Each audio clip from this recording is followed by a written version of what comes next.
Okay. Welcome everybody to Coffee and Art in the Morning. It's hump day. Oh, I forgot to get out mine. Hang on. Hang on. There it is. Here we go.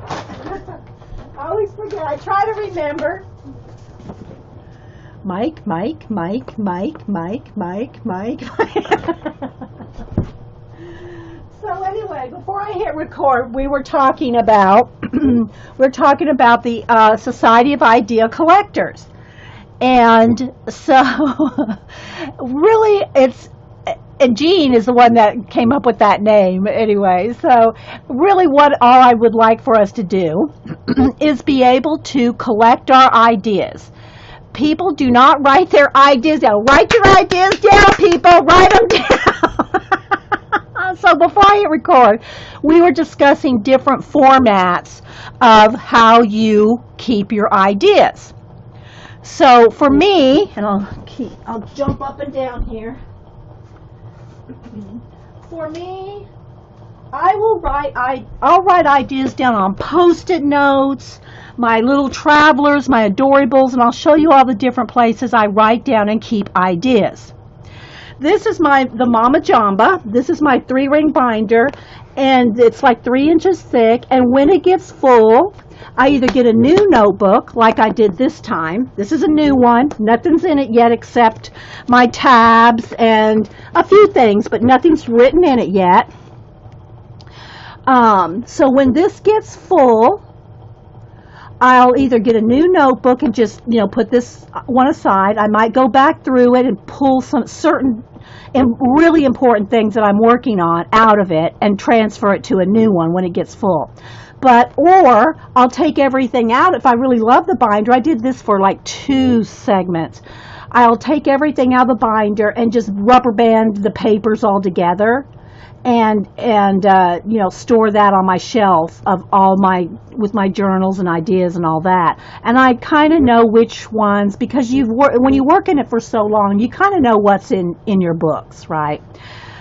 So what I want everyone to do, or if they want to participate, is to collect their ideas. So we were talking before I hit record on the format of how you want to collect your ideas. This is awesome for collecting your ideas at home and or transferring your ideas into it. But it's not portable. I'm not going anywhere with this. I'm not taking this out of the house. So if you don't have something else to collect your ideas in, let me get some of these here. If you don't have something else to collect your ideas in that's more portable, you're not going to collect ideas. You're not going to, if you're at the store and you have an idea about something just pops in your head, or wherever you are, just, whatever, the bookstore, you see a book that sparks something. If you don't have something to write it down right then, or at least take a picture with your phone or something, you're not going to remember that. You're not going to retain that information. You have thousands of ideas every day, but you just probably don't realize it because you're not used to bringing those ideas to the forefront of your brain and really acknowledging them, thinking about them, concentrating on them. So if you don't bring those ideas to paper, you will lose them. I mean, I can guarantee you 100% you will lose all those ideas. Now, you might remember one that's really, I got to read that book and get this idea, and I have this idea for this, whatever, based on that book I saw. You might remember that one thing. But while you are thinking of that one idea, 10, 20, 30 other ideas associated with your big thought will come to you, and you'll say, I got to remember that. I'm going to write that down, and you will not remember it.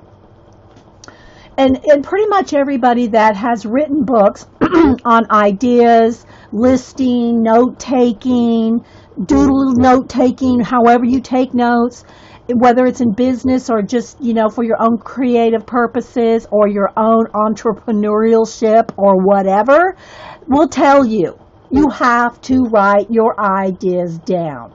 Okay? So I've already shown most of these at some time or another. These are my Adorables. They're like faux Midoris. Sister Woman Jonna made these for me, and I have this is the one that I use the most. You can see I've got paperclip tabs, which we'll get to that later. I have the little buttons that I got the other day. I just stuck some of these on here just to make it decorative. Charms. You can have tabs or tags. So what we were discussing was the format that you will like and enjoy and work in. I like all of them, and I will use all these different idea notebooks and journals, whether it's a Moleskine or whatever, and I will write ideas in them, even the tiny little notebooks, the little composition books. Hang on. Let me grab, where did I put it? Up here. Let me grab one here. The little composition books, like this size, or even just a stack of Post-its. Whatever you write your ideas on, you just have to do it. You have to write your ideas down. So we were discussing what kind of format would be, everybody would probably enjoy, like working in kind of together. And I think that you can do any of this. You can write it in whatever you want, whether it's something like this, whether it's a big binder, whether it's your 3-ring binder, whatever it is, it's fine. So, just know that you don't have to do anything we are doing necessarily, but we're going to work in composition books. So, and then anything that you do in this, and again, if you'd rather work in a Travelers or just a bind, whatever, it doesn't really matter. Here's my thinking on a composition book. For one, it's inexpensive. I got a stack of them for 50 cents at Walmart on the school supply. Target, Staples, whatever. You can get them for under $1, right? So that's one of the things about a composition book. The other thing is it's not intimidating. You're not going to feel like, oh my God, I messed up a page. You're not going to be intimidated by a composition book. The other thing I want to say is there's millions. Look on YouTube and this will give you some more ideas, and you can write them down in your book. Ideas on using a composition book for either journaling, art journaling, doodling, note-taking, decorating. I know I've shown y'all Fluffette before. Let me just pull Fluffette down for a minute. I used this is one composition book. No pages are glued together. This was started out to be an address book 6-7 years ago of all our friends in the box. People, our friends online in Ustream. That's what this started out about.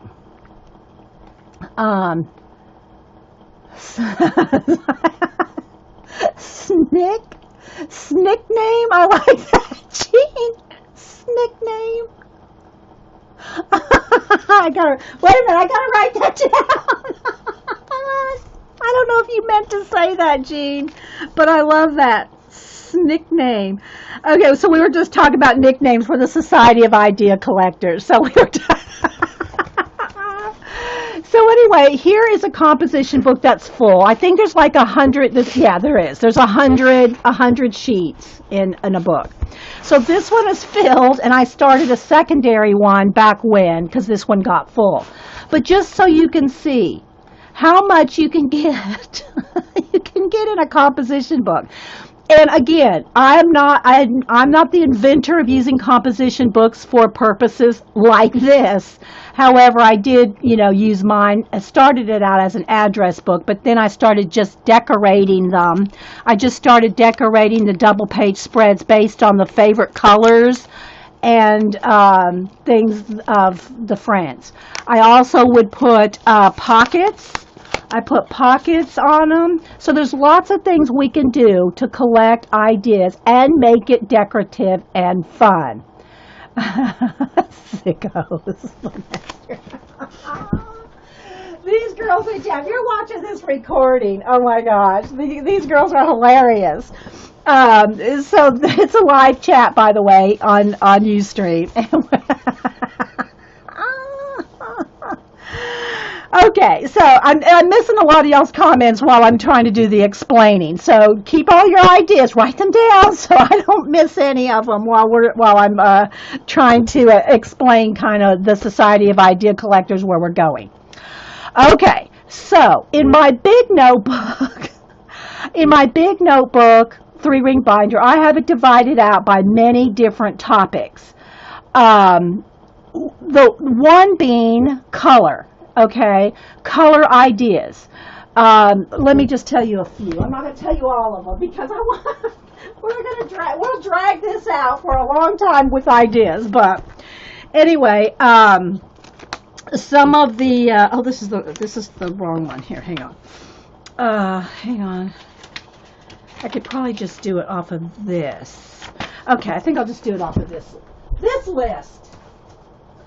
So some of the different topics that we can idea collect about. One being colors, color combinations, how to use color names, color swatches, all things color. Now, I do have a specific notebook just for colors because I have so much information on that. So I have a mini notebook on colors. That being said, any of the topics that we do can be expanded into more in-depth books, booklets, binders, whatever, depending on your interest. Not everybody is going to be as into one of the topics as others are. You know what I mean? Know what I mean, Vern?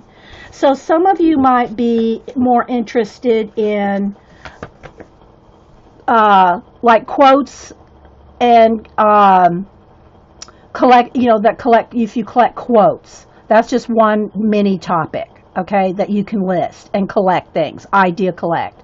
And of course there's millions of quotes.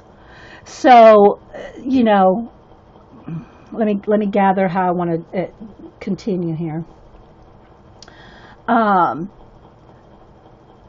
So you might have a tab just for your quotes. You might have one for if you love words. I love words. So I have lots of collections on words, word definitions, etymology, a lot of things on words. And also, guys, I'm trying to read some chat too, so I'm kind of like half distracted on the chat. And and so you can have tabs and lists and ideas for any kind of projects developed off your ideas. You can have, okay, well, I do want to, okay, I'm getting ahead of myself, guys. I've got 5 things going at once. I'll save that for just a minute. You also want to make sure that you direct your collecting in the direction of your passions, so that you want to, if it's drawing, you want to kind of focus your list and ideas toward your goals, toward your loves, toward your passions. So if you have one thing that you really particularly want to develop or want more ideas on, or want to know more about, you want to focus any of the ideas that you collect, whether it's on colors, words, quotes, whatever, on those particular things, because you'll move faster along in your goals and your passions if you direct it toward those things. I don't know if that makes sense. Also, I'm looking at some of my notes here from my idea book. You also want to be aware, and this is a little tricky because we all like different things and collect different things and have different kind of supplies and passions. But you want to be aware of how you can use what you have, and if you buy more stuff or supplies, you want to know how you can use those to the fullest capacity. You want to you don't want your stuff just to sit there, go, oh, I love my color pencils, but what do I do with them? I'm coloring in some coloring books. Now, I'm not talking to me, because I use my color pencils like literally every day. But if you have something sitting around, let me look around here and see something I'm not really using that much anymore. Okay, Project Life cards. I have hundreds of Project Life cards. I don't scrapbook anymore. Yeah, I do the occasional thing, frame thing, But I have a lot of things like Project Life cards. Let me hang. Here's some that I just cut, and these are not, when I say Project Life cards, it doesn't have to be the official trademark. I don't mean like Project Life cards. I'm talking about the 3x4 cards that you can get even in your scrapbook pads. You have them in your big 12x12 pads. These are some that I just, if Eileen's here, forgive me, Eileen, there's some flamingos on here. But these were out of that pad that I just got, the $5 bonus, what do they call them? Not bonus buy. Anyway, they're $5. And you get the big, scrapbook pads. And then they have the cut aparts, which are like the 3x4 cards. Okay, so I have all these little cards here that are lined. And they're awesome to write things on. But if I don't use them, what good is it, right? So here's another, you can write this down.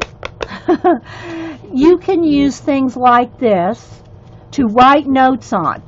Even if you take this little stack with you in your purse or your bag or your pocket, if you have something like this with you, write your notes on it, or, I have my Post-it notes, whatever. This just makes it more fun and decorative. Here's the advantage of doing it on something like this. Okay, go reboot, Valerie. I'm recording, Valerie.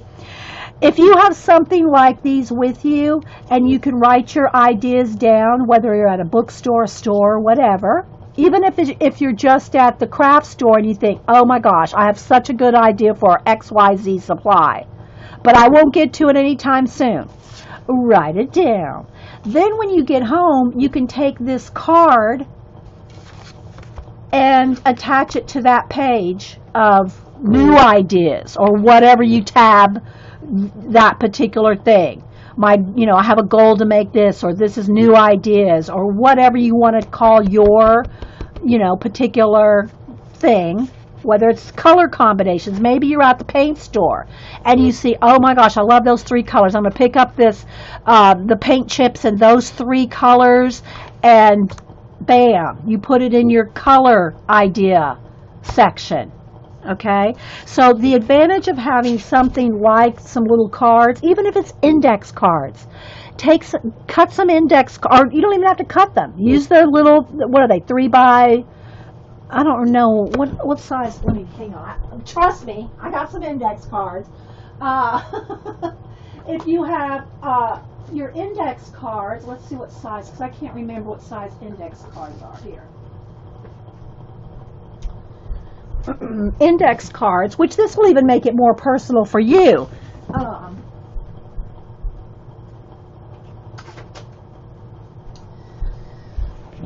Index cards are 3 by 5. So they're 3 by 5.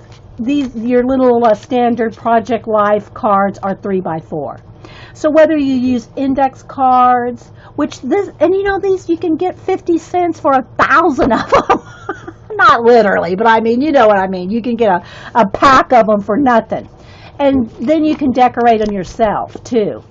And keep track of your ideas on index cards. We'll probably use both things. We'll use both things just so that I can show you can use both things.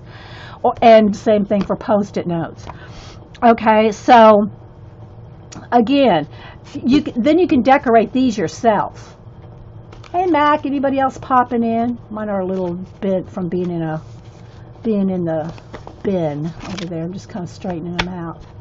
So you can decorate them yourself. All right, for instance, let's see. Let me look over here. Okay, here's one of my little hand carved stamps. This is my little cupcake stamp. Let's see. Let's get some cheap Crayola markers. They're just water-based markers. Let's get a pink one. Let's see if this one's working. Okay, so I'm just going to take one of my little hand-carved stamps. And I don't know how dirty this stamp is from stamping with black ink, so we'll see what happens. And, I mean, if you're a cook, and you like to cook, and, you know, your recipe cards, any of it, guys, you have to personalize your ideas to what your passion is. Not what I love to do, or what, you know, Jean or somebody else loves to do. You have to do what your passion is, and customize your idea collecting for yourself. All right, so let's just say we did that. Let's put a couple of them. Let's do another color. Let me get a baby wipe here.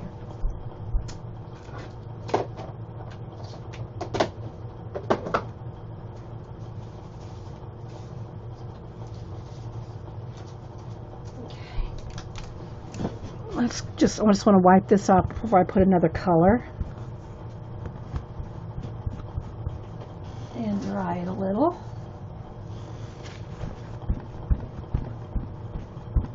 And let's do an orange one. And I'll read chat here better shortly, guys. I know I'm missing a lot of your comments. And I want to talk them out so, you know, everybody can hear your great ideas. But I'm trying to lay the foundation for this. All right, so here's an orange one. Okay, so let's just say you love to do any kind of baking or cooking or anything like that, and you wrote your information down at the store. You saw a new cupcake decoration in a window, or at Michael's, or whatever. Your friend made some cool cupcakes. You saw it online. Big one on doing online idea collecting, because sometimes we get the idea, I'm going to play here while we're talking. Sometimes we get the idea that because it's online, that somehow we've collected it. We have that idea now because it's online, so it's not going anywhere. We have Pinterest, we have Instagram, we have, you know, all these ideas are there, and we've pinned them, we've kept them, and there's nothing wrong with that. I do it too. Don't get me wrong. Don't email me. But the thing is how often do you really go back to those ideas and use them? Where if you pick and choose the best ideas that you find and collect and write them down, they're more important to you. They become much more important to you when you write things down rather than just collecting them online. Does that make sense? So you want to get in the habit of doing that, because then you're more likely to go back and look at your own ideas that you've collected in a notebook, composition book, traveler's book, whatever book. You're more apt to go and readdress those than you will probably a Pinterest folder that has literally 1,000 things in it, right? So even if you're just doing a composition book and you don't go any further to transfer those ideas into a binder or, you know, more, you know, advanced idea collecting, even if it's just this, which also this is portable, you're more likely to use those ideas. Yeah, and again, Max talking about printing things out. You can print out things if you don't, and sometimes that may be more convenient. Let's just say it's a recipe. You find a recipe online, it's going to be more convenient and quicker just to print that recipe out, but then put it in a book. I mean, unless you're a big time cook and you have your whole, you have a recipe book or recipe cards, or you have your own format of collecting. That's where you've already focused your goals on your cooking. So you already have something developed to collect that particular important passion yourself. So you probably already have a binder, a cookbook, some kind of, index, recipe cards. You may have already decorated. You may already have a cookbook you've decorated. So you've already developed your idea collecting for that particular passion. You see? But let's just say you're out and about and you're at the bookstore and you see a stack out of new cookbooks and new cookbook, blank cookbook things where you write your own recipes down. Either take a picture of it with your phone or pull out a card and write your favorite ones down, write the author's name down, the ISB, whatever, or take a picture, either way. But the thing is to collect that idea and then put it in something where it's not just a bunch of cards floating around in your purse, because you won't go back to it. If you have something, whether it's like this or your travelers or something, to put that stuff in. And I know that, guys, none of this stuff is new. None of it's new. It's just I think we have so many great ideas, we just don't use them because there's so many of them. And by focusing on the important ones for you, whatever that passion is, and collecting the ideas on your own passions and writing, see, that's the whole point of all this. The whole point of all this Society of Idea Collectors is you have to collect it. So how do you collect it? You either print it out or write it. And again, I understand that a lot of people say, well, I got it all online. I have it all organized on my Pinterest folders. Nothing wrong with that. But pick out those important ones, the ones you feel like you're really going to use. Because just as sure as I'm sitting here and you're sitting here, you will never, ever, ever, ever, ever, ever use every idea that Pinterest shows you. Let's just be honest. You're never going to use every idea you find online. And I'm just using Pinterest as an example. It can be anything. Instagram, YouTube, whatever. You've got to narrow your focus to a few important things. And again, I never tell anybody, oh, don't do that. Don't do this. You got too many things going on. You can have 1,000 things going on as long as you're keeping track of it.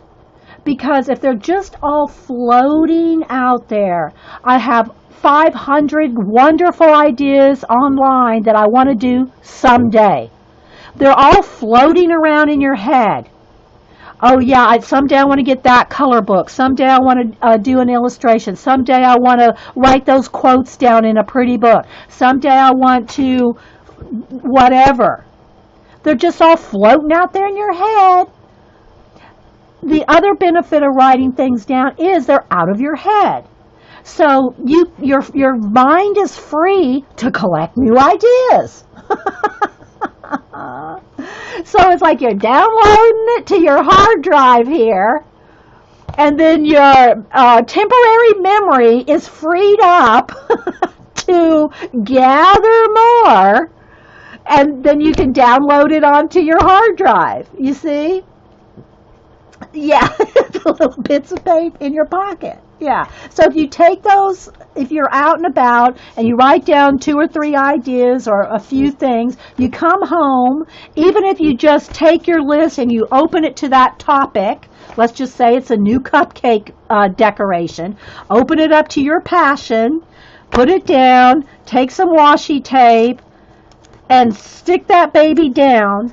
Now it's something. It's something. Whereas if it's just in your head with a picture of a cupcake and pink sprinkles and whatever, it's not really an idea. Hang on, guys.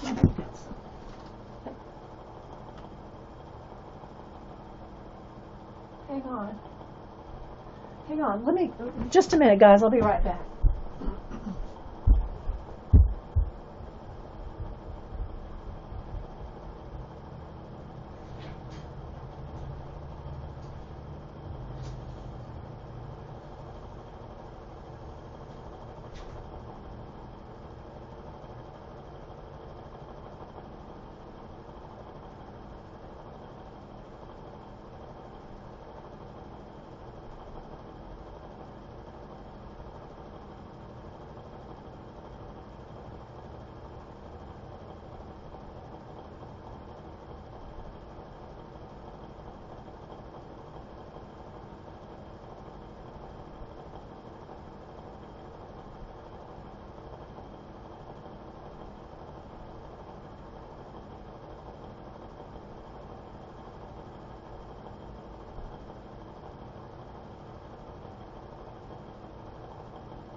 Okay, sorry guys, I had to go check that out.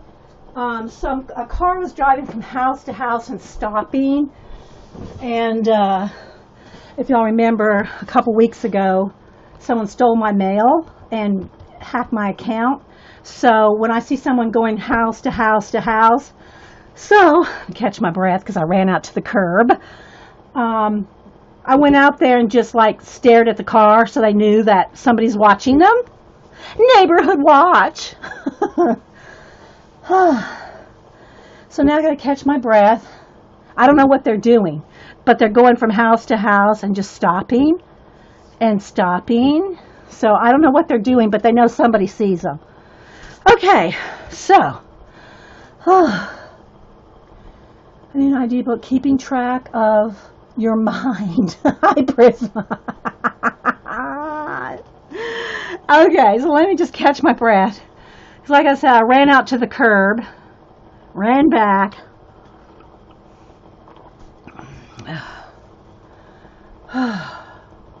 Nah, Susan. Okay. So, where were we? Okay, so index cards. So if you don't have any of the little pretty decorative cards, you know, you can use index cards and decorate them yourself, right? Always go with a piece of paper and pencil. Exactly. Oh, yeah. Well, I ran out there so fast, Jean, I didn't even think to do that, but yeah. So maybe we could, you know, the index cards have lines. You could put your own pretty, and again, these are just Crayola, Super Tip markers that you get in the kids department. You can get like 50 colors and they're normally like $10. You can get them cheaper at Walmart. Use a coupon at Michael's and get them for $5. You know? So I'm just doodling here, guys, while we're talking. Let's see. Make some little bullet journaling. Little note. I love lists, y'all. So anyway. So, you know, just something as simple as an index card. If you have a few of these with you, and you don't have to decorate them ahead of time. Just have some with you. And if you have them with you, then after you write your notes, then you can come home and put some decorations on it. Go to that tab, take your washi tape, or just a glue stick, you know, and you got your notes, right? Okay, so let me catch my breath and see if y'all have any questions, because I got tons more stuff to talk about. And this is going to be its own section on the Society of Idea Collectors. We got to come up with a SNCC name.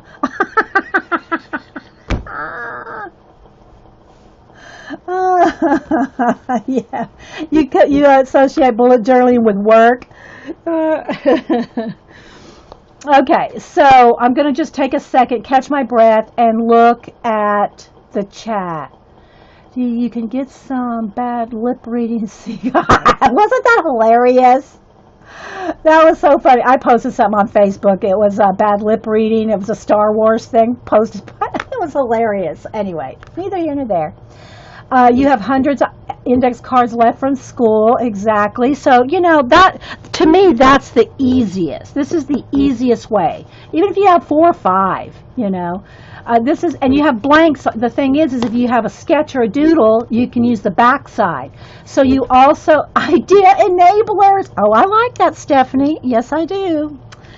Idea enablers. I like that. That's a good SNCC name. Good one, Steffi. This one's Jean. I try to write down who says that, kind of like when we put them in the Wingnut book.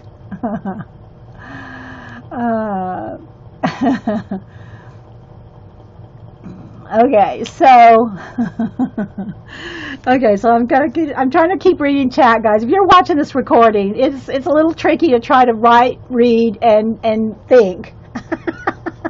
We're working on it. Oh, so anyway, so the back of the index cards are blank. So if you'd rather do sketching rather than just writing, or do a combination of both, always make sure you have some kind of pen with you. Now, when we're here on the show, I usually write with the big, thick Sharpie just so it shows up on camera. But in reality, I write very tiny.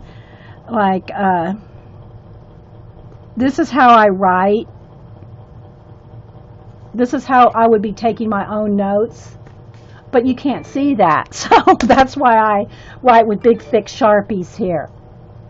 Hey, Mel G, anybody else popping in? So let's just say you were at, you just had, all you had was, a Sharpie with you, and you come across, I'm using cupcakes for our example, and you saw the sprinkles, and you thought, oh my gosh, these are glitter sprinkles. Where did they get glitter sprinkles? Do they sell them here? Or maybe you came up with the idea. Maybe you saw some cupcake and you went, wouldn't that be great with glitter sprinkles? Is there such a thing? Is there? Where? Check. Let's just say you have a friend that's a baker. Let's just say, I don't know, Stephanie bakes. Check with Steffi. She's a cupcake baker. You see where we're going with this? You smell I'm stepping in, as Denise would say. So you write down all your ideas. Now this brings me to the point of, here, I pulled this out here out of one of my travelers. I pulled this out. Don't forget your questions. Remember our mind mapping with the who, what, where, when, why, and how? This little chart should be at the front. And I got sun. Hang on now. I've got to put my blackboard up because the sun's coming in so bright. Let's just block the sun. Okay, so where was I? Oh. The dessert enabler. And I don't even cook or bake. That was just an idea because I had my cupcake stamp here.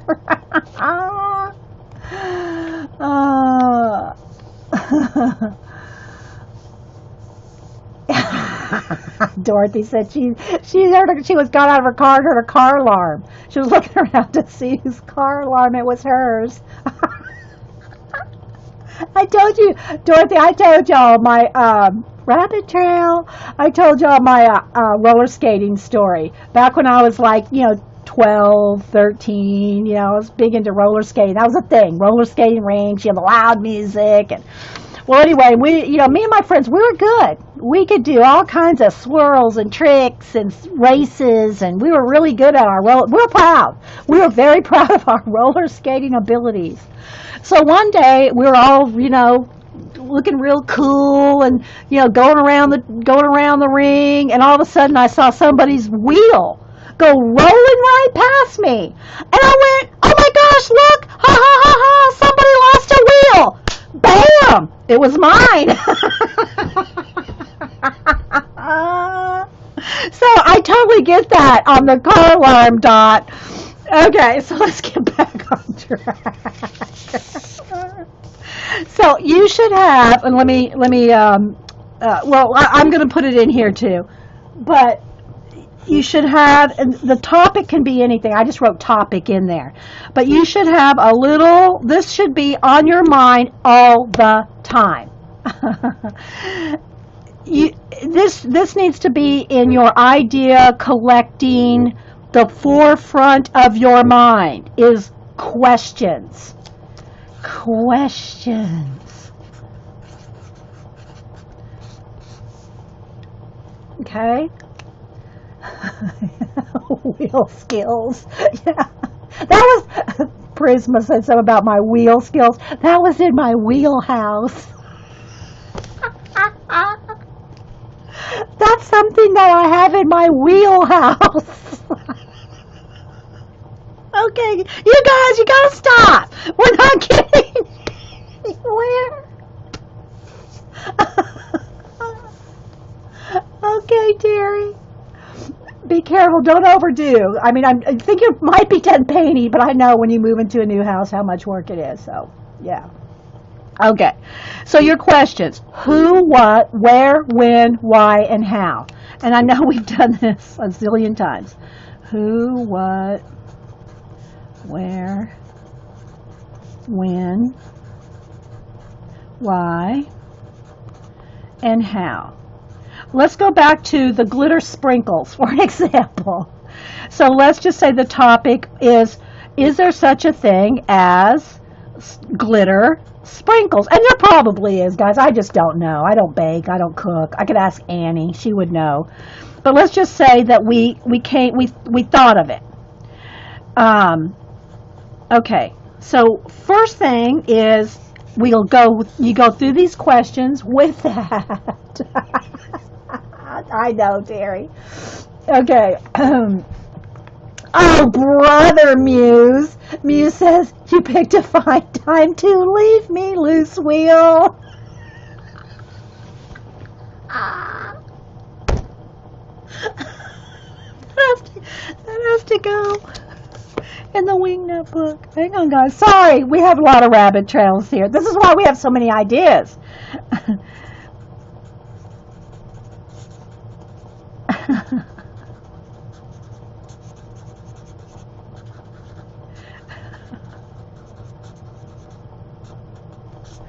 Muse on my roller skate wheel loss.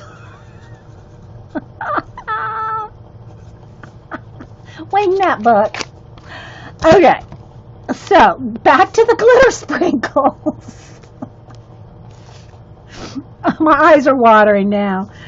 So first we would, is there such a thing?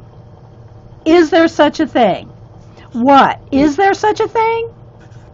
Is there already?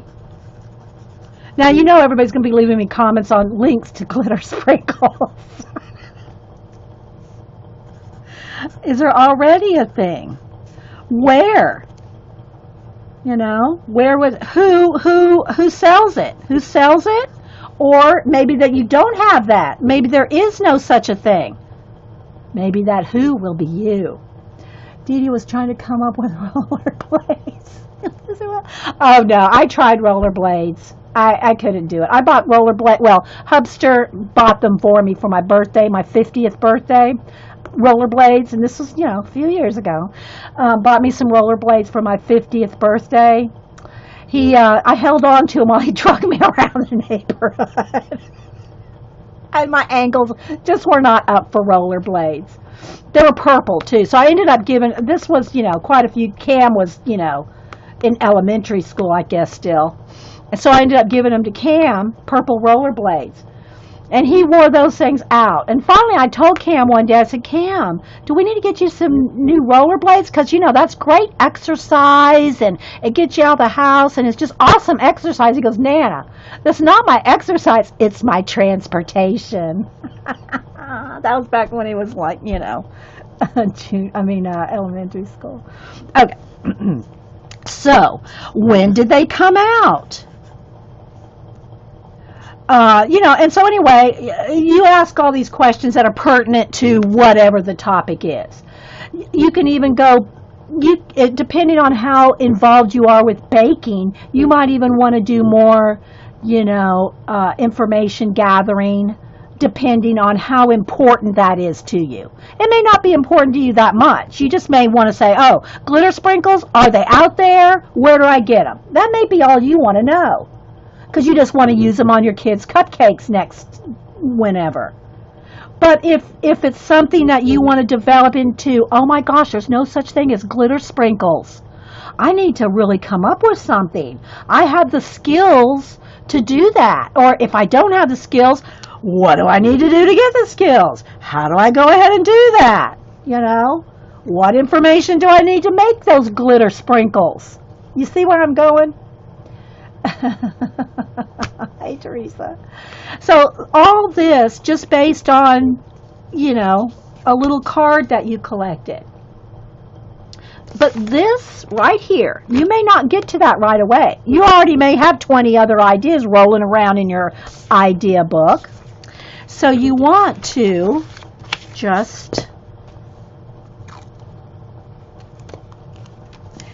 keep your ideas in your book.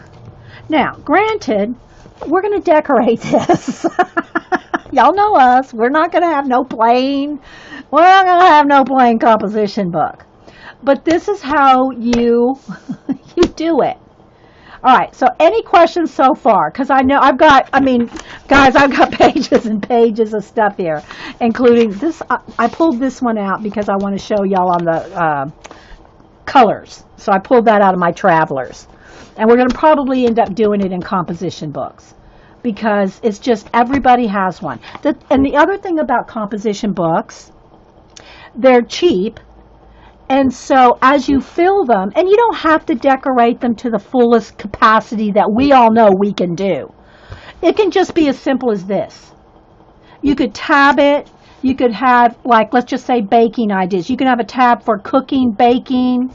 You can have a tab for words, quotes, or definitions. You can have your color tab and just go slam things in it.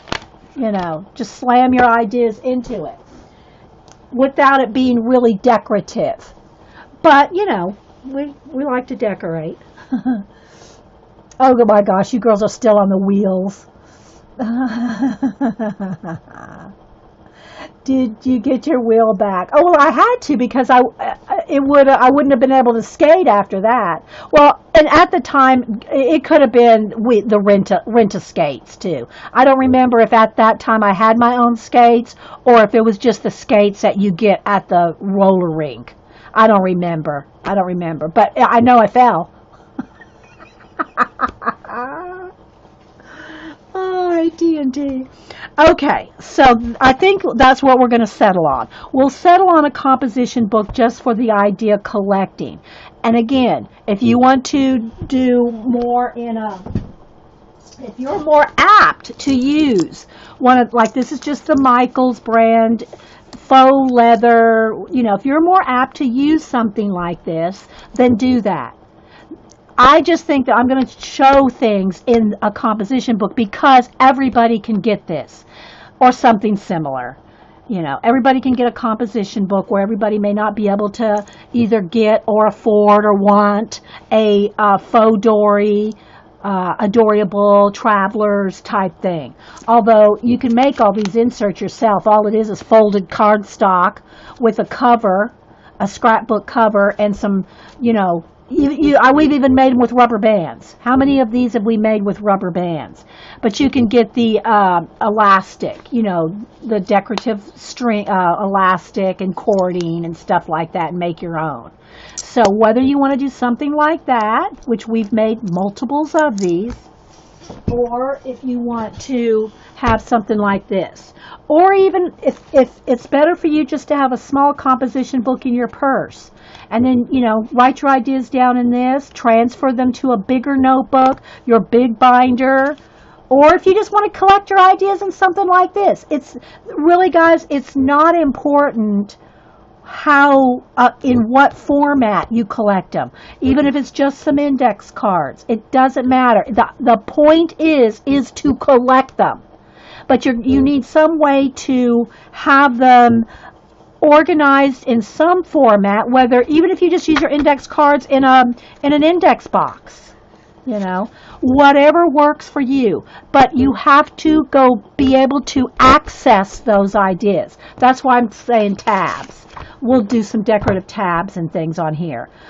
We can do our little paper clips or whatever to make it fun and decorative, and we're using it. Because I know a lot of people, you have a bunch of ugly index cards with just some handwritten notes, and you just stick them on, you're not appealed enough. You're not drawn back to them enough. Whereas if they're pretty or decorative, you're going to be more apt to go back to them. You're filling composition books and gluing them together. Well, even if you just have them on a shelf, and trust me, they'll accumulate quickly. After you've done a few just collecting ideas in a composition book, you're going to say, oh, I need a whole book on just color. So here's, like, I have this little notebook here. This is my color. This is my color notebook, just on color. So, it's whatever you're going to use. That's why I have my big 3-ring binder for so many lists and notes tabbed out, tabs or dividers, some kind of either dividers or tabs, whatever works for you. In this case, you'd want to put, tabs. But if you have a 3-ring binder, then you can have dividers, whether the thin ones or full ones that stick out on the side, just so you have it organized in some way so that you'll go back and use it. And if you keep this handy or close, or keep something handy or close, or your little, if you have tons of Project Life cards that you're not using in any kind of Project Life anymore, or these are the ones that are cut apart out of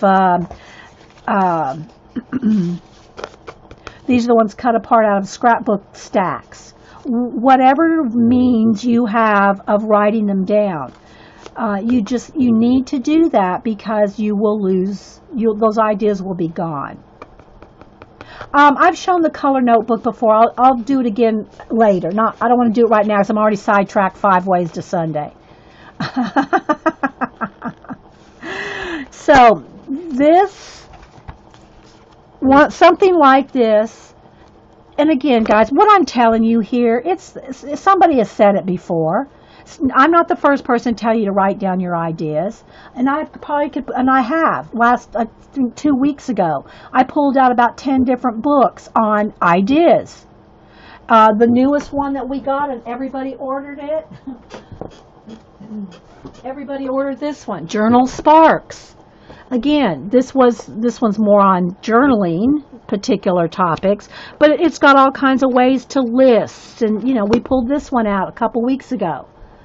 I bought this at Books A Million, and everybody went on Amazon and got it.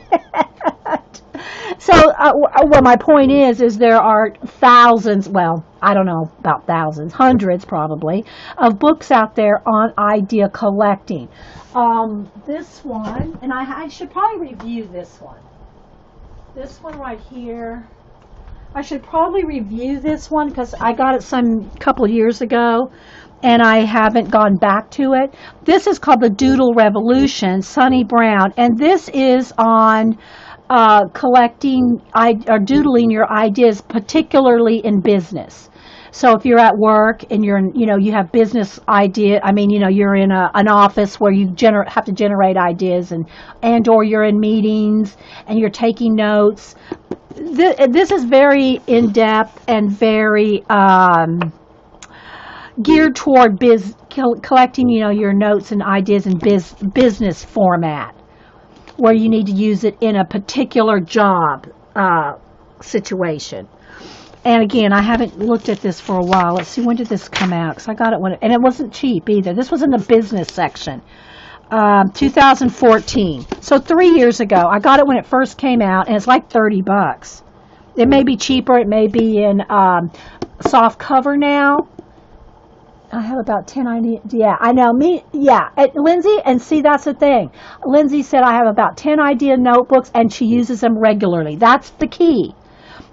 I have about 10 as well, and I use them. But if you know that that's going to overwhelm you and have composition books, little books, notebooks, binders, travelers, if you got too many and it's just totally it's overwhelming you and you won't use them, then narrow it down to one or two. Want something to carry with you, whether it's any of this, something to carry with you, and then something more permanent. Again, I have a 3-ring binder, my big binders. So narrow it down to a couple, something portable and something that you don't take out of your house, like I showed this earlier. Here's my big 3-ring binder. I got a new one, school time. I got me a new binder at Staples. It's a 3-inch thick, big, heavy, full binder here, ready to go. Because I cleaned out the other one. Well, I just pulled what I wanted out of it. So I'm starting a new one. But I'm not taking this anywhere. I couldn't even fit this in a backpack. So... be realistic about your ideas too. So anyway, this one, I found this in the business section, not in the art section, not in the personal growth section. This was in the business section like 3 years ago. And it may be in soft cover now and cheaper. But it's like $30 back then. Okay, so let's see now where I want to go from this. Yeah, and it does keep your brain active for sure, Lindsay, for sure. So there's just some ideas to start with, how to what to gather your information on. And again, if you're working in a book like this, and we all have tons of stuff like this is where you need to have a book handy or something to write your notes on. So when you're reading this and you get some ideas, either put them on an index card that has a blank side in the back and you can doodle, or you can have the other side where you can write, or both. And then have some place to collect those ideas. So especially when you're reading. I love to annotate books. So when I'm reading, I almost always have a pen, a notebook. At the minimum I'll have is a Post-it note stack. I have pens and Post-it notes by my bed. I have a notebook on my on my dresser. I have all the books I'm reading there. And so with a notebook, a reading notebook. So when I'm taking notes just on my reading, and I usually read 2 or 3 books at a time. So I'll have a Moleskine or some kind of a book, even if you just use a composition book, whatever you want to use, so that even if you're reading fiction, ideas will come to you when you're reading. If you're reading the Sunday comics, you'll have ideas come to you. But we're so used to, because we have information overload, we're so used to just, delete. We're just so used to either pushing aside those ideas or ignoring them. We don't take the time to glean from those ideas. And the only way you will be able to do that consistently and to make a difference is if you write them down. Let's just, you're reading a fiction book, you come across a word, you might be able to read it in context and say, oh, I know what that means in context, but that's a new word I haven't seen. What does that mean? You know, make a note. Look up this word. You don't have to do it right then, but if you write it down, on a Post-it note, you'll just write the word down. Because I love words. I love the history of words, the etymology, the definitions, the contrasting them. I just love everything about words. So, hi Abby girl. So there's just a start for using a composition book. And we've already talked an hour just on that. And I haven't even got past the who, what, where, why, when, and how. So, but what I would say is let's just play for a minute. Let's take a breath. Let's take a breath. And again, the decorating part of it is going to be totally up to what you like. Do you like markers? Do you like pencils? Do you like just, doodling, black and white? Whatever it is that you like. Oh, and I pulled back out one of those little hearts that we did the magicals yesterday. There's just anything can turn into an idea or a decoration. Okay, so we have our stamps. You can, I don't even need to tell you how to decorate your book. I'll show you what I'm going to do, but y'all have done enough art journaling and all this. That's nothing's going to really be new to you. It's just all going to be in how you approach it and what makes you happy. So, let's just get some markers here. Maybe I want a brighter pink. Is that my brightest pink? It might be my brightest pink. And let's see, I'll just go with these for now. Let's destroy the perfect book. And again, I'm going to make tabs. As I'm not going to do it right now, but I want to try to do at least one. I want to do at least one Society of Idea Collectors show a week. And maybe it'll be more. I'll try to make sure that I note that in the video when we do something with the Idea Society, Society of Idea Collectors. And again, right now it's very, very basic because we're just starting it, But as we go on, I want to do more mind mapping. I want to do more combining lists. We've done a bit of that already in our sketchbook, where we've made our different lists and we cross combined a who, what, where, a person, place, and thing, and a color. And we will combine mixed lists with a random color and do a design or a doodle or something out of that. Oh, what do you suggest for the topics for that's what I'm talking about right now, Sharon. Start with, and again, so much of it's going to be personal to you. I will have, let me just start here. We will at least have color and lists. Now, these lists can be broken out into many other tabs. Okay, so just be aware. This is very general here. Questions. I like words and quotes. So I will have word things on words. Whether you do words and quotes or have two different ones. This is, again, guys, mine are very more broken out than this. This is just the very basic. So under questions, see, I also have mind maps. So that can either be with your questions or separate. Let me just tell you a couple others. I have sections on symbology and glyphs, but that's me. So symbology, and glyphs.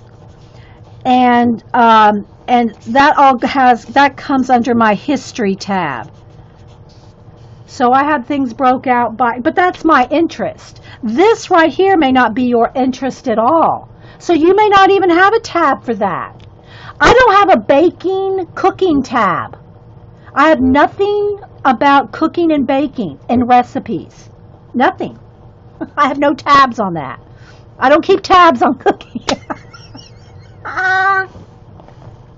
So again, some of this stuff is going to be dependent on your interests.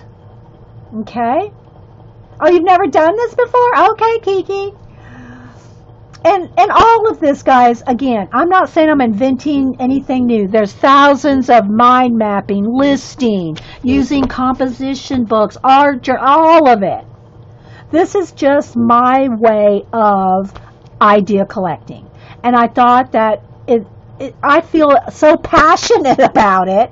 I really feel passionate. That's why I always tell you, my videos, I'm not a teacher. I'm an encourager and an idea sharer.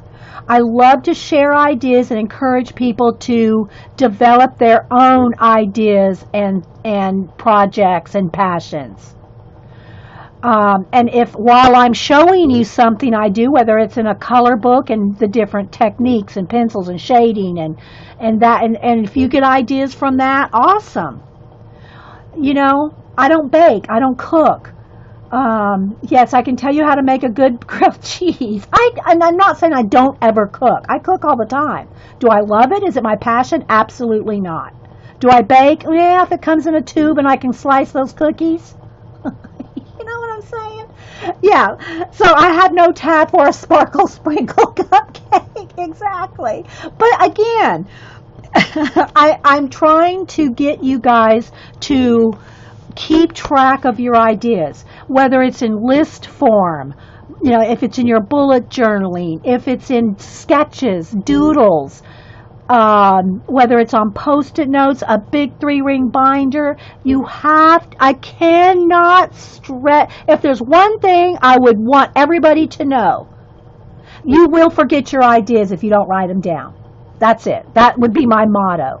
You will lose ideas if you don't write them down. How you write them, how you catalog them, how you categorize them is totally dependent on your passions and your creativity and your supplies you like to use and all that.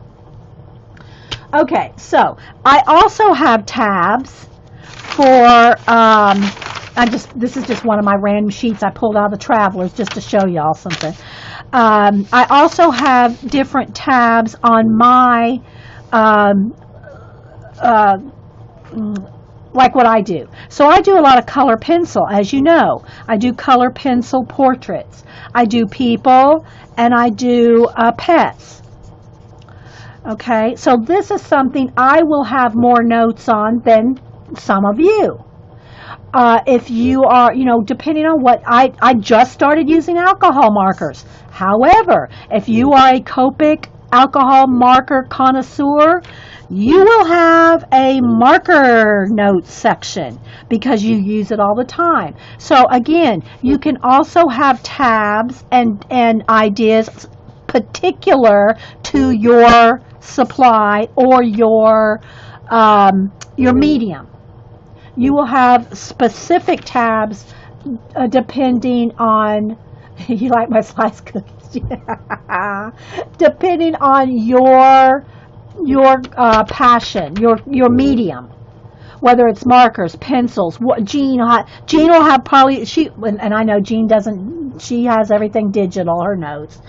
And anyway, watercolor. So if you are learning watercolor, and Jean does this even, and probably a lot of y'all do this kind of thing without even thinking about it. If you swatch, that's an idea you're writing down. You're just writing it down in color swatch format. So you can swatch, and I do recommend this. I would put, for me personally, this would go under my color tab or color notebook, depending on how advanced and how involved you want to be.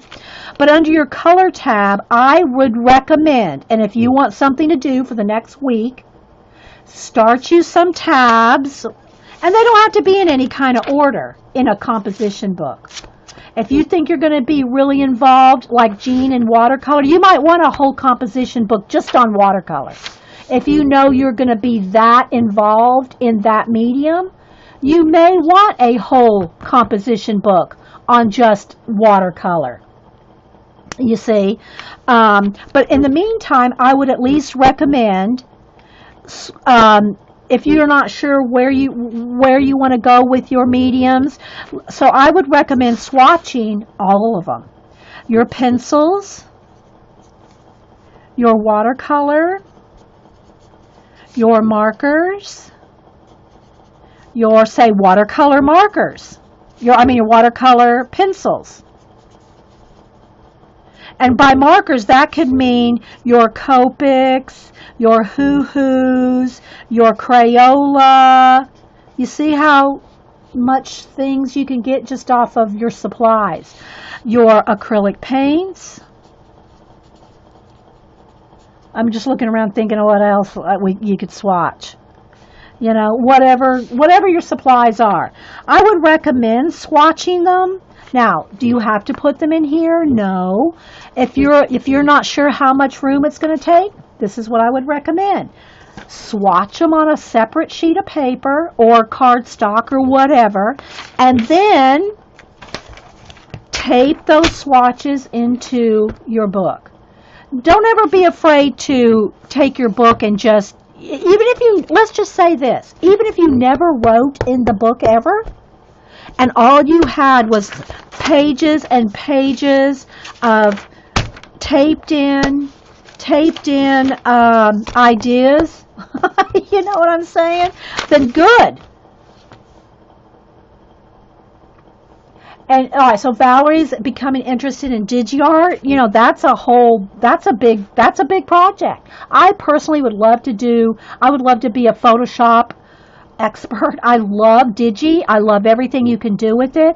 But for me, myself, and I know when I get into something that I want to learn, I want to do it 100%. I never try to learn anything partially. And right now, I'm just now getting into alcohol markers, you know, in more of a in-depth way. I just know myself, I don't have the time to dedicate to learning Digi in the way I would like. So in the meantime, I dabble, you know, I do a little dabbling here and there. And for me, that's fine for now. Someday, when I'm old, that's what I told Eileen, when I'm old, Eileen, I want you to teach me Digi. Okay, so let me go back to some of my other topics here just to get you guys started. This right here, just color swatching all your supplies could take you a month, depending on how much. I have a swatch color binder, Jane. I have a binder with all my color and swatching in. But right now, guys, I'm just trying to give you the basics of just doing something like this. If you've never done idea collecting, and again, this is the Society of Idea Collectors. Your collections will vary considerably from your other companions.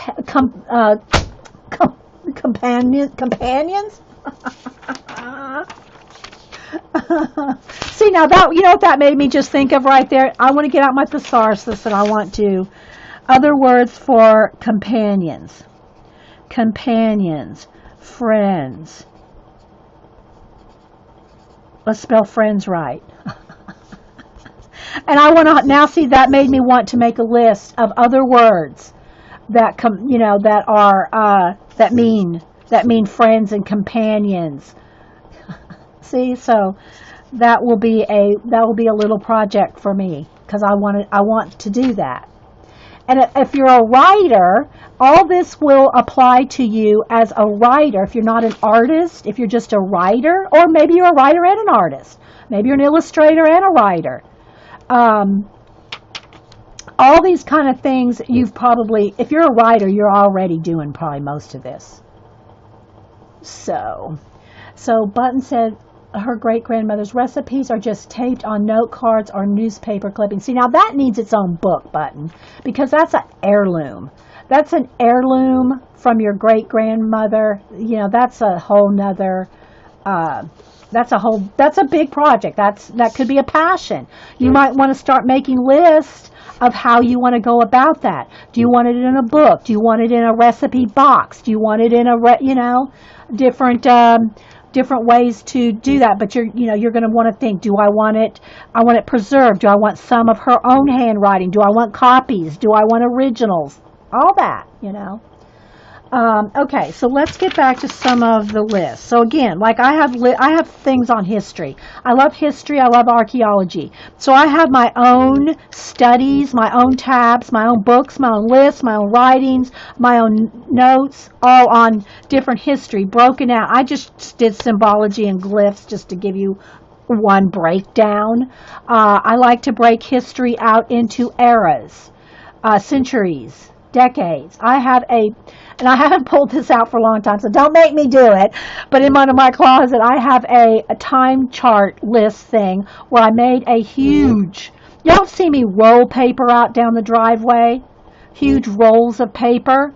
I have a huge roll that I could roll out down my driveway of my own history chart. Now, I haven't pulled that baby out in some time, but yeah. I'd rather do it in a notebook. Because it's just not practical carrying that big scroll under my arm. Write them down, Shalene.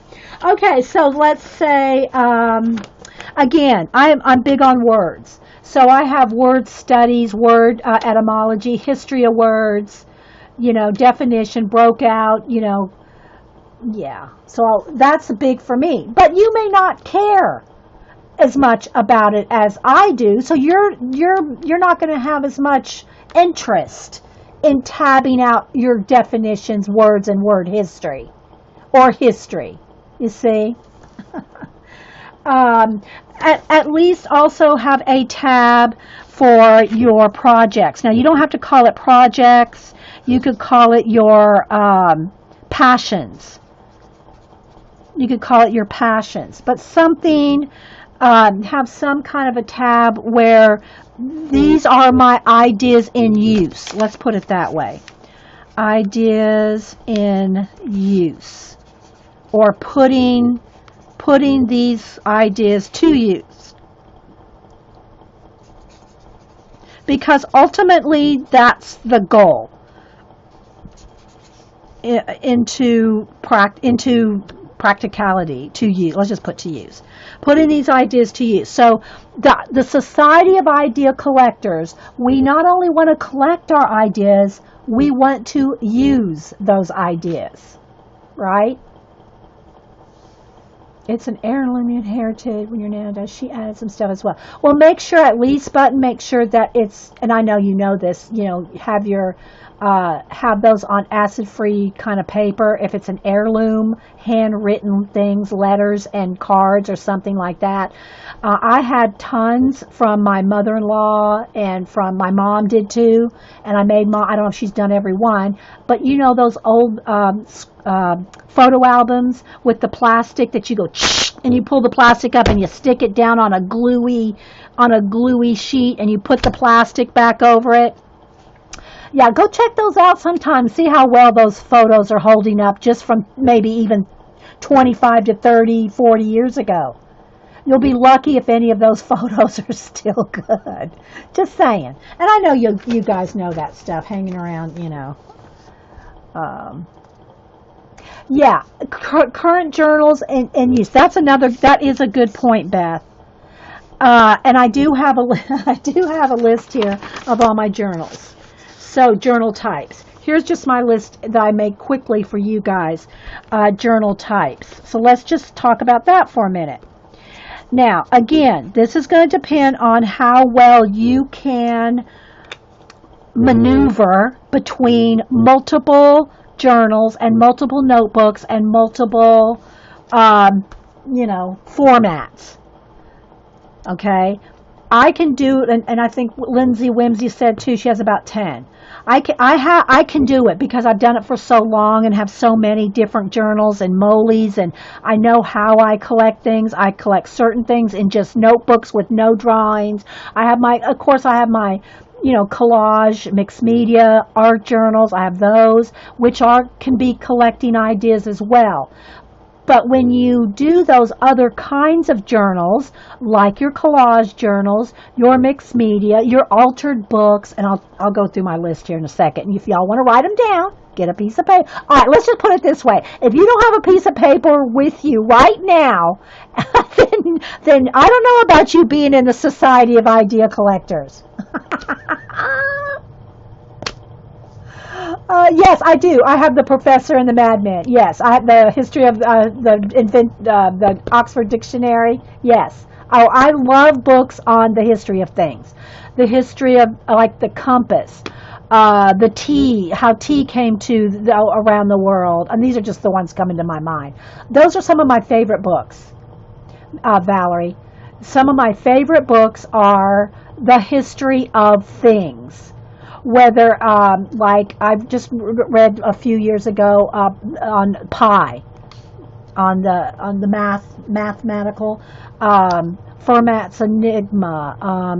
Some of them they're just coming. I love that kind of book. I love it. I love that kind of stuff.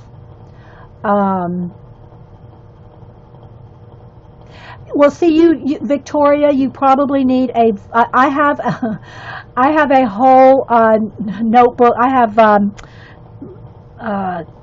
journals, whether they're in Moleskines or whether they're in the grid. Those what people now use for. They're the graph paper type of. Those red, they're usually red, blue, black. You get them for about $10 at Barnes & Noble. I forget what they're called. I just lost my hair clip thing. Where'd it go? Fell on my back or something. Those kind of journals for symbology, glyphs. I have one on Hebrew lettering, all what Hebrew letters mean. I was real, and I still do, not as much, but what words mean, origins of words, where they came from, the history of language. I love all of that. So anyway, what I'm saying is if you really want to do things like that, you almost have to have a dedicated notebook of some form to learning that kind of thing. But in the meantime, write it in a composition book or whatever format we talked about earlier, whatever format works for you. Write that idea down. What kind of notebook would I need to study hieroglyphs? What kind of notebook would I need to study symbology? Whatever it is. Start taking a page of notes just on how to study it, if that's something that interests you. Okay, so let's go back to the different types of journal types. Okay, so journal types. I'm not going to write them down. I'm just going to read the ones I wrote down here for you guys. Okay, and there's plenty more. Yeah, Moleskine, moles, moleskins, whatever everybody wants to call them. I looked it up because, of course, I want to know. I looked up the Moleskine site and how they pronounce it, and that's how they pronounce it. And I did the audio, all of it. It's Moleskine. But if you want to call it a moleskin, I don't care. But for me personally, I wanted to know. All right, so here we go. These are some of the types of journals and sketchbooks and things like that. And again, these can be broken out multiple ways. Just because I tell you what it is doesn't mean that's how you're going to use it. So, my preferred method of collecting ideas is 3-ring binders. But again, I will use cards or Post-it notes or whatever to write down quickly ideas and transfer those into the proper tab that I want the information to be stored in. Sometimes, now guys, I gotta say, sometimes I'll write something down. If let's say I'm reading something and I write something down, and then I go, okay, I've done that, or I noted that, then this goes in the trash, right? That's why I go through so many Post-it notes. They're quick. Post-it notes are quick. But again, a small composition book, your little Project Life cards, index cards, which have lines on one side, blank on the other, any of this can be used for those quick ideas, right? Okay, so here we go. 3-ring binder, which is my preferred method of idea collecting. However, that being said, remember, you can still have smaller notebooks, like I showed you my color one, for that when you get enough ideas in a particular topic, it may need its own 3-ring binder and broken out accordingly. You know, just like you would in school. I know some of this, guys, and please don't email me or leave a comment saying, this is a bunch of stupid stuff. We all know this. Just, yeah. We all, we're just putting it together.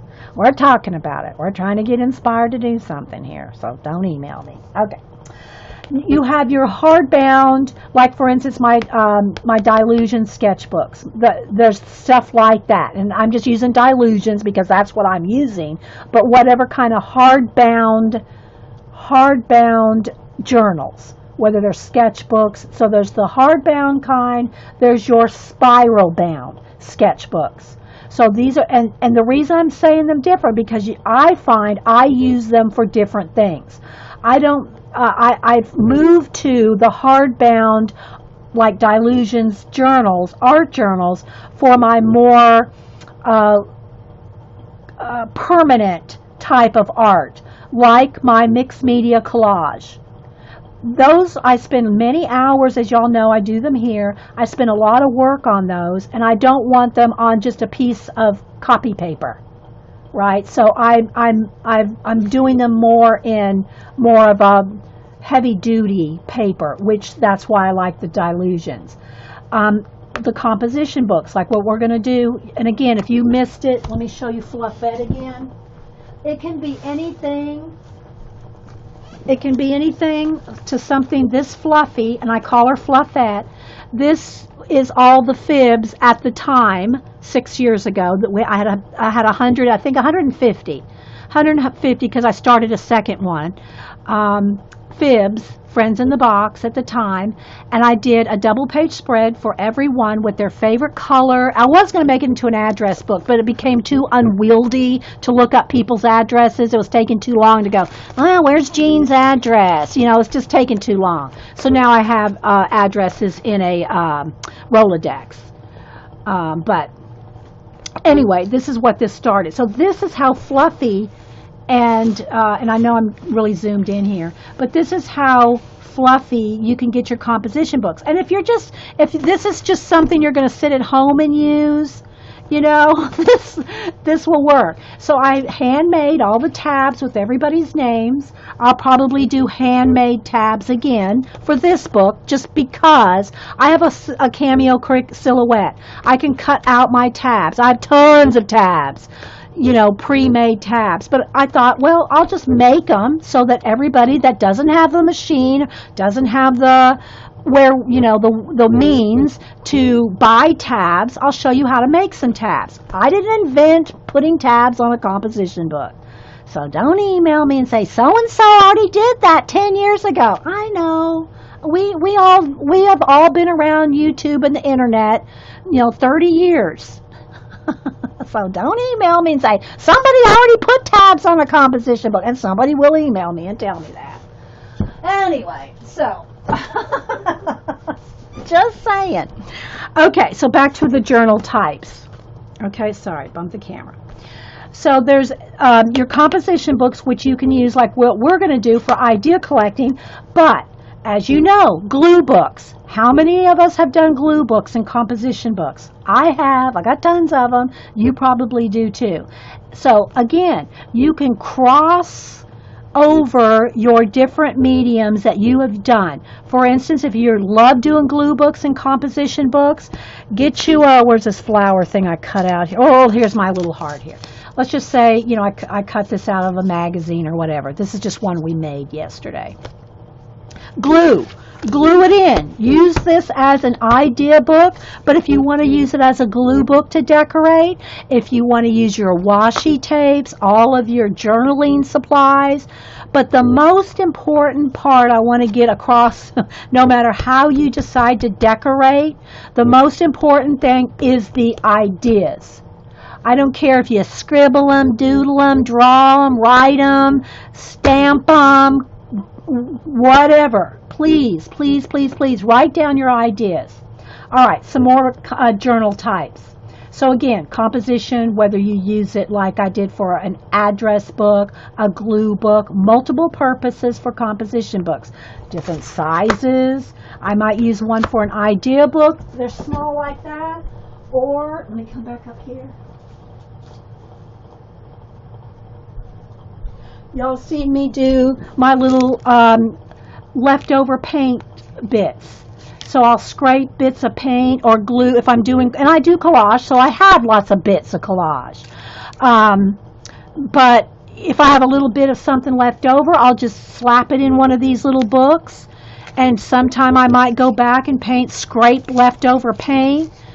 But, you know, so little composition books can be good for just using up leftovers. So these are kind of like your leftover books. I call them desk journals. Where's my lid? Oh, here. Okay, so let me go back to, I got pages and pages here of ideas for you guys.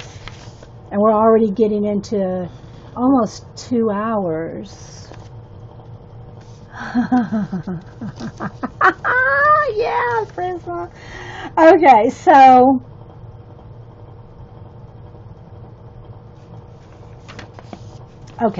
so again, then you got your mixed media, your collage, your sketchbooks. Now these are just the kind I have. You may have other ones too, just because that's the nature of the beast, right? Altered books. I've been doing the altered book collage, mixed media, altered books, but you may have altered books more like my magazine journals. So I have my magazine journals that are glued together magazines and or cut in half magazines that we call our playground. And those are the tiny ones like this. Again, this is a form of idea collecting, but it's in more of a visual format. However, when we did this one, I told you you can also collect your ideas in here. You can have pages in here that you'll write on or doodle on or collect your ideas on. I'll do that to some extent, but I have so many ideas. This is not extensive enough for me, but it may be extensive enough for you. So if you'd rather have more fun working in this playground, there's some videos on this. If you'll have more fun working in this kind of a idea collecting, then do it. The important thing is if you won't work in a composition book and you will work in a playground, then go with the playground. The place you keep it is not so important. The important thing is that you keep it. Okay. I know, I'm harping on it. Okay, so let's go back to the different kinds. So you got the sketchbooks, your hardbound and spiral bound, mixed media, or collage, whether it's in magazines, tiny ones, big ones. Okay. I have tons of ideas that have been written on ATC and or cards like this. If you like having ATC type size notes or like recipe card boxes, not recipe, index card boxes, and you will keep your ideas. Yeah, I know, Rebecca, and you do awesome in it. Rebecca works in the mini magazine idea collecting prompt playground. We call it MMICPP. Hashtag. Anyway, that's what we hashtag it on Facebook and on Twitter and Instagram. So anyway, let me show you this one. Now, I don't use this one anymore, but I'm going to show it to you because it could be something you might like. I'll blow the dust off of it. Y'all remember these? Do you remember these little ATC ATC size little spinners? I think Seven Gypsies made these. These are awesome. Something like this, or the recipe box type thing, index card box thing, is awesome for quotes. So if you are a quote gal, you love quotes, you love, that kind of thing. I've got tons of books on quotes. But if you like to collect quotes, something like this, or the little recipe box thing, index card flip through, that's awesome for quotes. Let me show you. Let's see if I can pull this one off the shelf. Hang on, guys. I don't know if you remember this. Do you remember these oversized index card? Well, there were, let me see if I have a blank one in here. Okay, remember these? These chipboard faux, it was in the scrapbooking industry, and we would decorate them with all kinds of little things, clips and ribbons and flowers and leaves, and then you'd have the hard chipboard dividers, index dividers, and then you could put the thinner paper in between. This is awesome and pretty, and you can do your tags. Let me find a blank one here. Your tags, look, this is how old these are, these Daisy D tags. And you tab them, and then you can make all kinds of, if you want your quotes pretty, with your ribbons and your paper clips and your fluff.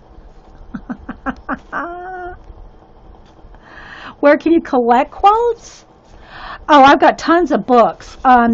Here's where I would start. If you want to collect quotes and you don't have books on them, and you don't, just go online. There are tons of online quote sites, and then you can put in either by author, by the person that you want their famous quotes, or by topic.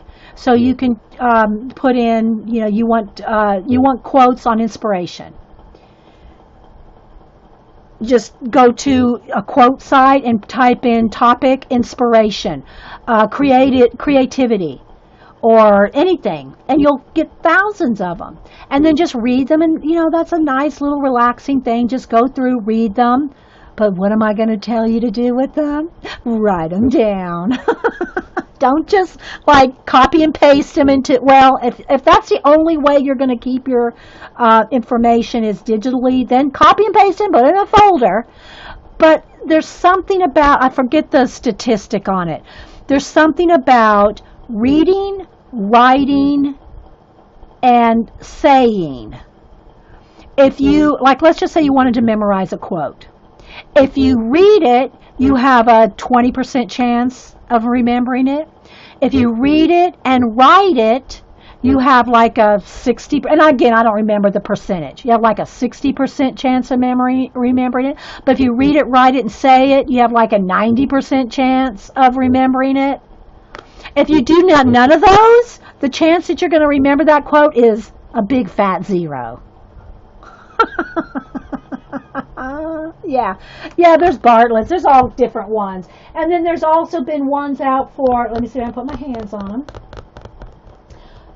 The scrapbook industry came out with some that are a quote. Let me see if I can, I'm looking at my shelf, seeing if I can just spot it. But they had quotes and funny kind of quips and sayings for you to put on cards. Here we go. These are kind of fun. Now they're not, there's some famous quotes in there, but they're the Guide to the Perfect Card, and it's got all kinds of humor, memories, and it's got little poems, little quotes. Here's one that says, "Day is done. Gone the sun from the lake, falls from the hills, fall from the sky, all is well." And it's got a little poem. So there's that's for the ultimate card, and then there's the ultimate perfect word. And these, they've been around since the scrap. Well, let me tell you some of the dates here. Let me tell you when they came out. This one was 2004.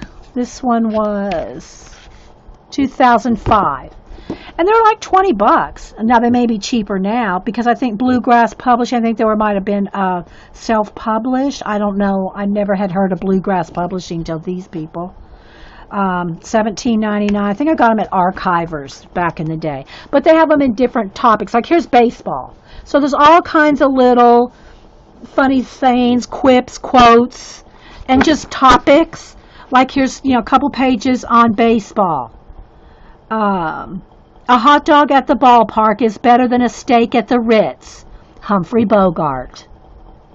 You see, so there's, some little quotes like that. Baseball is life. The rest is just details from the Sporting News. So there's things like this that are very, kind of general. Yeah, so that's, me too, Valerie.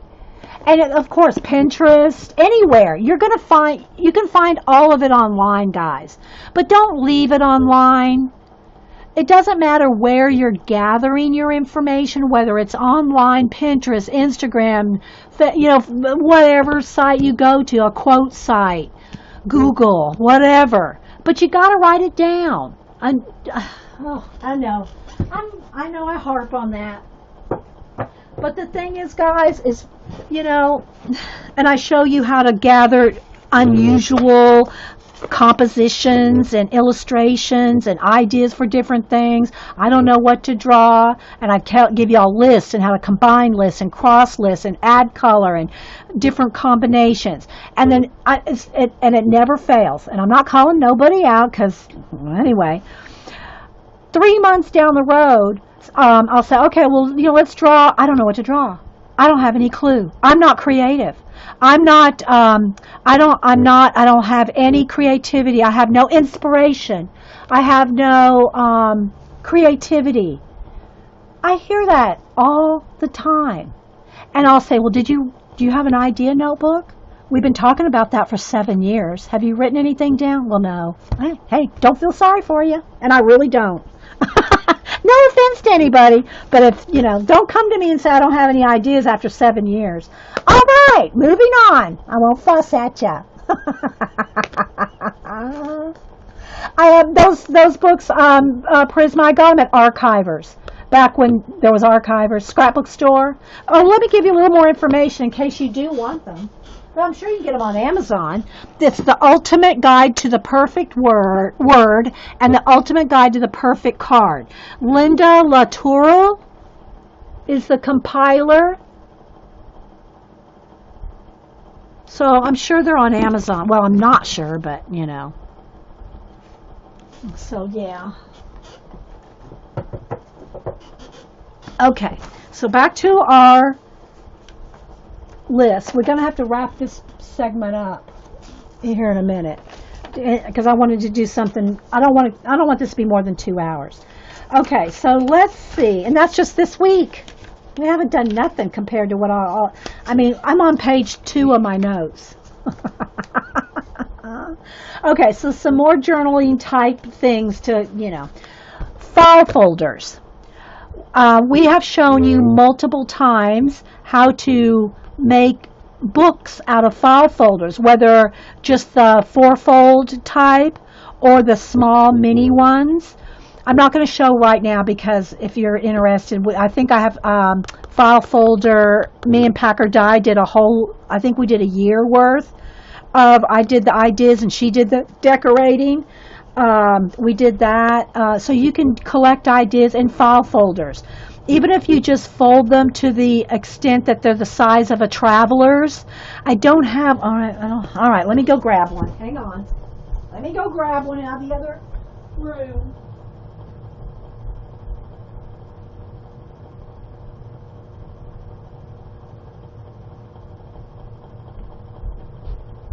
I'll just bring the whole box.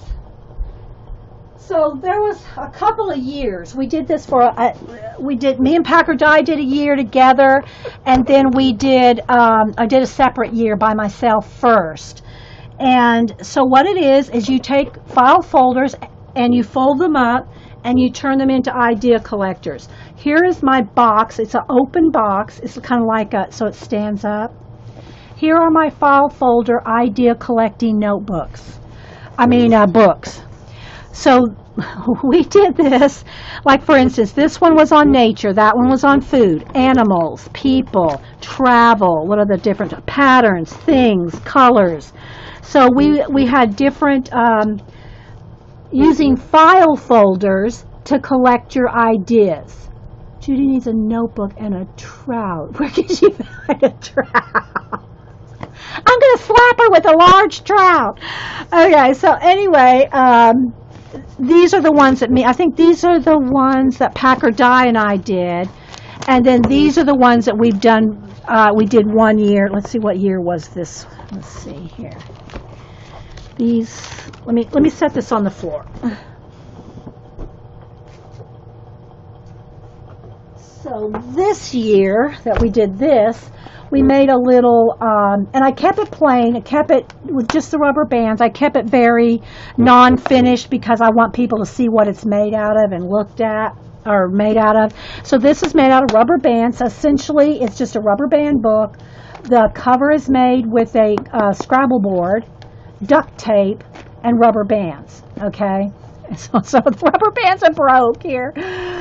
So this year, so what we did with this, and again, this is another way to collect your ideas. If you want to be inspired in a pretty way, hey Pat. So every month, there's 12, every month we would have a topic. This month was, in January, was Discover. So we had ideas, notes, lists, I don't even know what all kinds of things. Then we broke these out into 4 topics for each main topic. So this was 2012. This project was in 2012. Hey, Darken Lady. Style, techniques, color, and purpose. Then the next month was, which was this topic, was curiosity. So February was 2012 was curiosity. Then we broke it out into gathering, exploring, observing, and letting go. And we would collect ideas for that month on little cards. We'd carry a card around with us for a month. Now, this was before I was uploading to YouTube. So these were just back in 2012. I've only been uploading to YouTube for 3 years. So this was back in 2012, right? Then the next month was knowledge, and we broke it out in observe, learn, share, and action. Then we had renew, and see, we decorated the folder. This is just all this is, I'll pull one out here in a minute, is a file folder. Folded up and turned into little booklets with pockets, right? So renew had organize, outside, order, and overhaul. And each one of these had different things. So then we had one on me and thee. And we would do who, what, where, why, when, and how on me.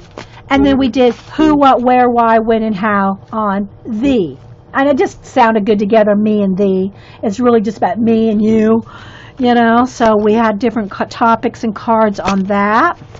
Then we had accomplish, and the 4 topics is 1 a week. So the 4 topics for the month of June under the topic of accomplish was past, present, that 2012, and the future. July was rabbit trails. We had the web, YouTube, books, and life. It was about gathering information. Then we had dreams, and under dreams we had do, be, have, and give. Then under October, I think this is the next month, what was the topic? Forget what poison was the topic. Things that are poison. I don't mean like literally eating poison, but things that are toxic. We had excuses, gripes, procrastination, and then we had, here it was. This is the 4 things. We had excuses, gripes, complaints, and whine, and then procrastination. Then we had things that were important. That was oh no, then the next month was important.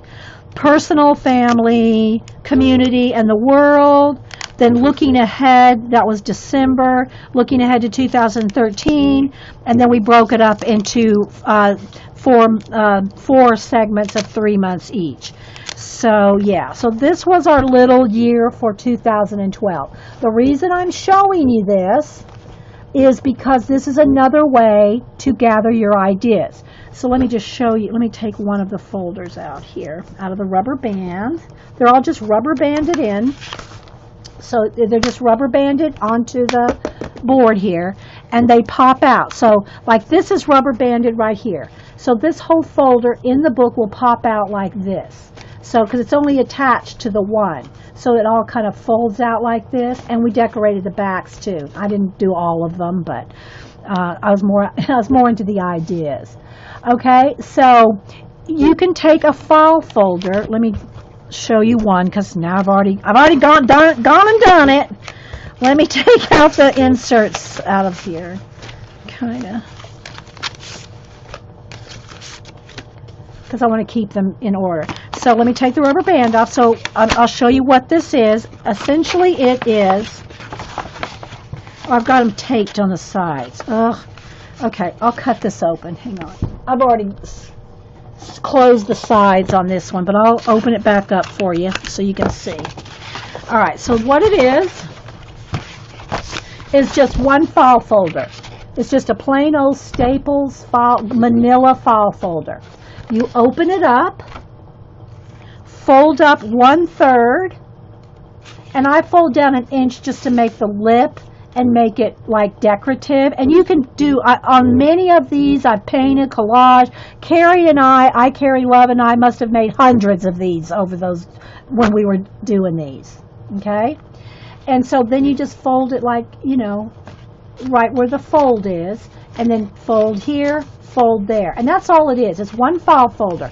But the idea is here is an idea pocket, and you can break it out into 4 different topics like we did here. Oh, in 2012. And then this all just folded up, and then it rubber banded on the front flap, rubber banded into a hardcover. This is just made with the game board, and it just goes over the, slip over the cover. And you see all the rubber bands here, and some of them are broke. Again, rubber bands will wear out. If you use rubber bands in your faux door, your travelers, whatever, I would recommend getting elastic cording. You know, elastic cording out of the jewelry department, the fabric department, and there's different widths and thicknesses and colors, because it won't wear out. Rubber bands will wear out. But I just wanted to show you that you don't even have to make a book. You could just make the file folders if that is something that will make you collect ideas. So again, here's some of the idea collecting folders that we did over a 2-year period. This was 2013, and then this is 2012. And then Packard Dye and I did these, I think, in 2013. Travel, patterns, thing. Anyway, they're all broken out into 12 topics that we did that year together. Okay, so back to this, and back to our list of types. So that's one of the types of ways you can do idea collecting. The file folders, Moles or Moleskines, or just your regular old journals like this. Let me grab a few. I have probably, let me see how many I got up here. I got 5, 6, 7, 8, 9, 10, 11, 12, 13, 14, 15, 16, 17, 18, 20, 25. I probably have at least 30 of these. 30 of these on a shelf, which are dust. Look how much dust is on. These are on the top shelf. These are on the top shelf of my journaling shelf. But anyway, there's different kinds of moles. There's the kind that are watercolor. There's the kind that flip open like reporters' notebooks. There's the kind that just open up normally. And these I do not use I mean, I might do a doodle or a sketch or something, and I really don't use Moleys anymore. But like I said, I probably got at least 30 of these up on the shelf. These are for writing, for ideas, like when I'm reading. When I'm reading and I want to collect, notes on what I'm reading, it goes in something like this. What called Flint? The file folders? Yeah, rubber band books are awesome. But again, if you really want, the rubber bands will break down. That's why I said I'd recommend getting elastic cording. You get it in the jewelry department. It's wrapped up on a card, and get different colors of cording, elastic cording. Use that instead of rubber bands if you want something that's not going to break down, and because rubber bands get the elastic starts to go, but you can get stuff like this cord, elastic for your journals and books. Yes, Pat, exactly. I'm addicted to collecting ideas too. Okay.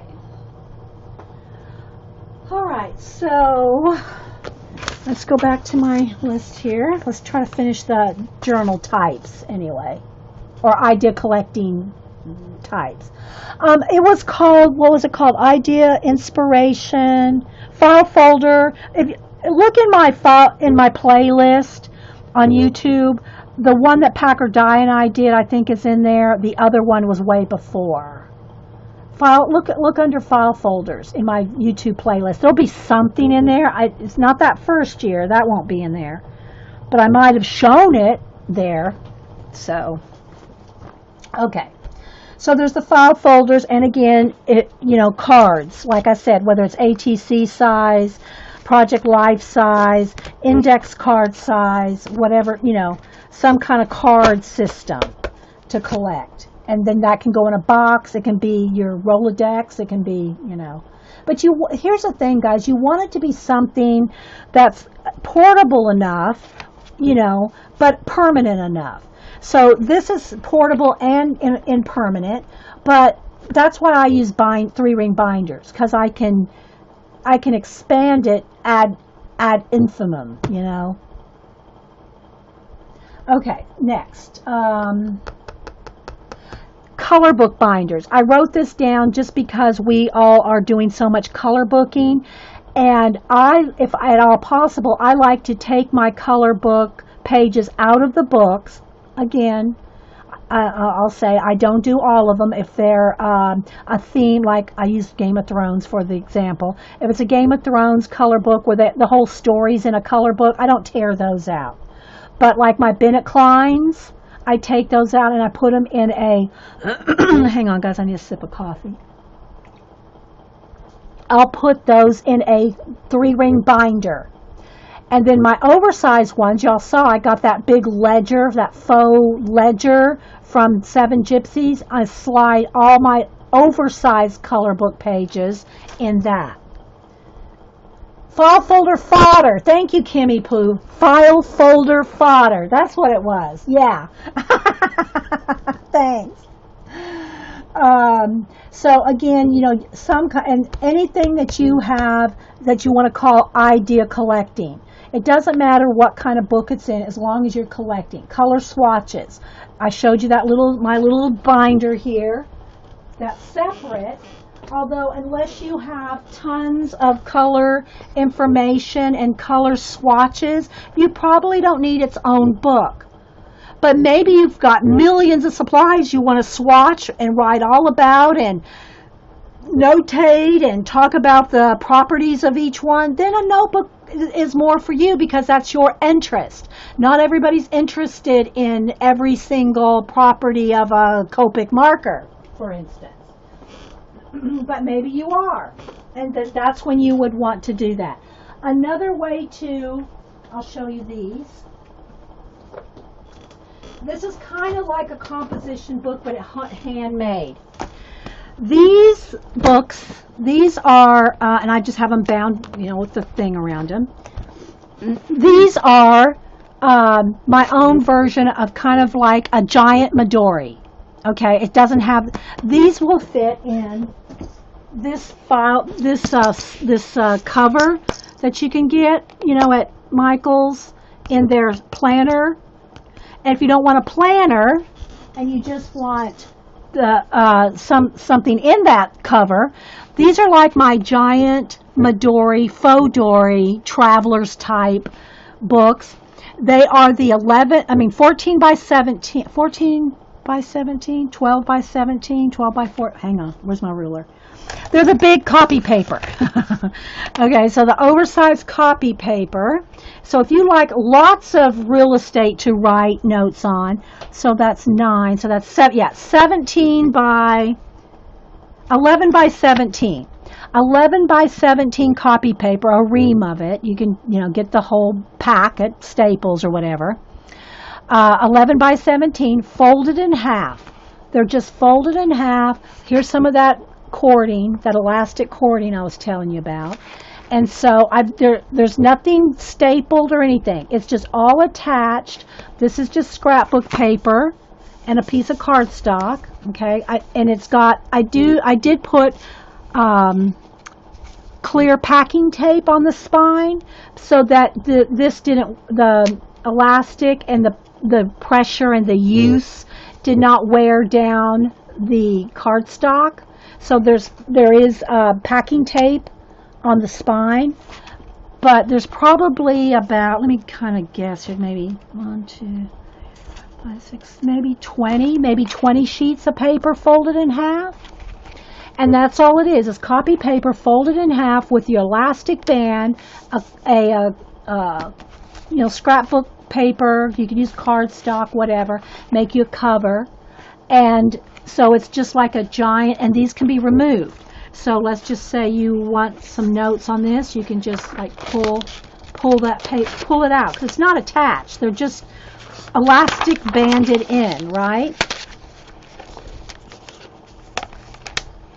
So I have a stacks of those. So I have a whole bunch of these made up.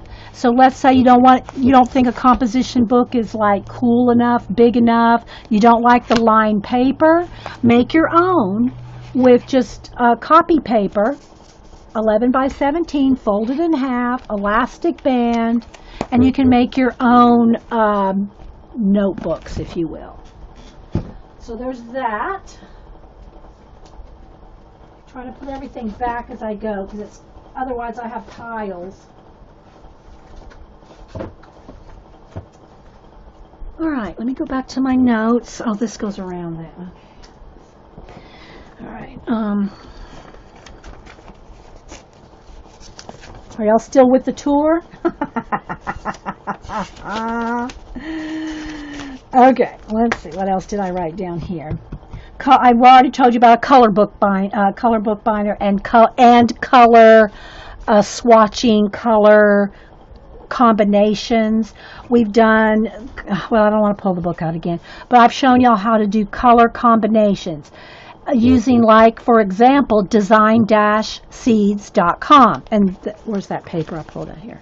This is what we did the other day. We did a couple of these. I pulled these out of my Travelers. The swatching with Design Seeds color combination. You can use watercolor, your Neo colors. You can use Crayola crayons to get your color combinations. We're on the tour? Okay. Thanks, guys. All right. So using color combinations. Now, we have done some shows where we've taken these color combinations and drawn our own little designs and doodles. We have mind mapped out the colors, like what does this yellow look like to use? It look like mustard, sunshine, a chicken, a baby chick, Peeps candy, and we've written out different things that the colors could be, and then we've combined those things and made illustrations and funny little things. It's fun. We'll do that sometime again soon. But anyway, so your swatches, you could have a whole book, like I do, a notebook, of colors combinations and color swatches. But if you're not that into the color swatching and color combinations, then just when you get one idea, let's just say we do a show and we use these colors. Well, you may not want to do tons of design seed color combinations, but you're sitting here with us one day and we're doing this. You may want to do this today, but you may not want to do hundreds of them. Well, then you get your idea notebook out and just do that one thing. Okay? You loving this? Okay. Well, I know it's overwhelming, but I'm recording and, we'll just hope that the video records for us. Okay, so, because I don't want to have to repeat all this. Oh, Lordy. Okay, so, let me go back to my list. Okay, so there's the color swatches. Ledgers. Old ledgers, new ledgers, faux ledgers. Ledgers are a great way for, if you are a lister, I'm going to use my oversized ledger to write down all my color books and possibly all my art books in a ledger. And, now Michaels has those faux ledgers. I got the big oversized one. Right now I'm keeping my oversized color book. Let me grab it here. I'm keeping my oversized color book pages in this, faux, well, it's really a real ledger, but it's got like faux distressed pages. You can use the real if you have old ledgers. Again, guys, let me say again, like me and Lindsay were saying earlier, we both work out of like 10 different kinds of idea collecting things, but do not feel like you have to have 10 different kinds of books and ledgers and journals and molies. We're going to work out of a composition book. Okay, for our Society of Idea Collecting. But you can expand this in any direction you want, whether it's your Adorables, your Midoris, your Travelers, Ledgers, 3-ring binders, and all these different books that I'm talking about. Pick what works for you. But anyway, right now I'm just keeping my oversized color book pages in here. It's going to hit the camera. Hang on. So like these are too big to fit in a binder, so I'm just keeping them in here.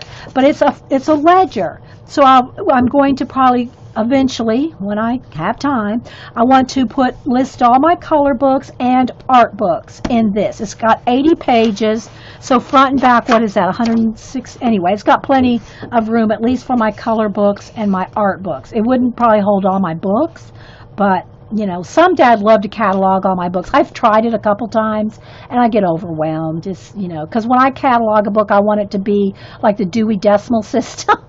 I want it to be by topic, author, and it's just a lot of time.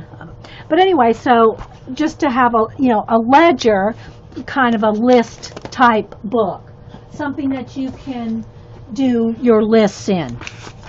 Okay, so let's go back to this again. What else? The color swatch. You could have a book just on color swatches. Junk journals. If you don't want anything too neat or precise and that makes you uncomfortable, that's why I went with the composition book, because you can't really be too intimidated by a composition book, the blank page. But you can also use this if you're going to use it for your listing and your ideas, and you want to also put in, like I showed, like we did earlier, you have an idea about something and you're carrying it around, then just come and tape it in, washi tape it in, glue stick it in. If you want to do glue, if you want to make it a combination of glue book and junk journal, you could always just put your ticket stubs in this as well. You can make it your kind of scrapbook, junk journal, smash book combination. You can do it in a composition book. I already talked about our magazine journals. I showed you the small one a minute ago. This one, the small cut in half one. There's videos on it. Or you could go full out. You can go full out on multiple magazines glued together into a magazine journals. the problem with something like this is you're not going to carry this around. It's heavy, it's bulky, you know. I mean, I love my magazine journals, but they're more for playing in, like my playgrounds, rather than my idea collecting. That's just me. I'm more particular about how I collect my ideas, and if they're in too much of a junk journal, once I get tired of the junk in the book, I'm going to need to have those ideas organized in some form. Okay, so, but it's up to you. Any kind of scrapbook, smash book, that's another option. You can use these to throw in your daily stuff. I am not a planner girl, but if you're a planner girl, in your planners, you will have areas where you can collect your ideas. So if you're a planner girl, bullet journaler, lister's got a list girl, you already know how to collect ideas. But you need to know not just to list them, but to use them. And that's why the Society of Idea Collectors, so scrapbooks, binders, watercolor, there's, if you're into watercolor like Gina, she is doing journals on watercolor.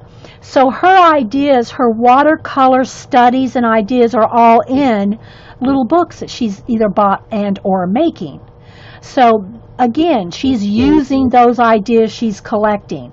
And sometimes, guys, when you're learning a new medium like watercolor, or I also wrote down here calligraphy, we talked about symbology and glyphs or languages, you're going to need a chunk of book, something that's going to be dedicated to that, because there's going to be a lot of information. A composition book is not going to be good to, you can write and swatch and things like that, but you're not going to do watercolor painting studies in a composition book. You're going to want to do it in a watercolor paper book, right? With watercolor paper. So, we need to let her go.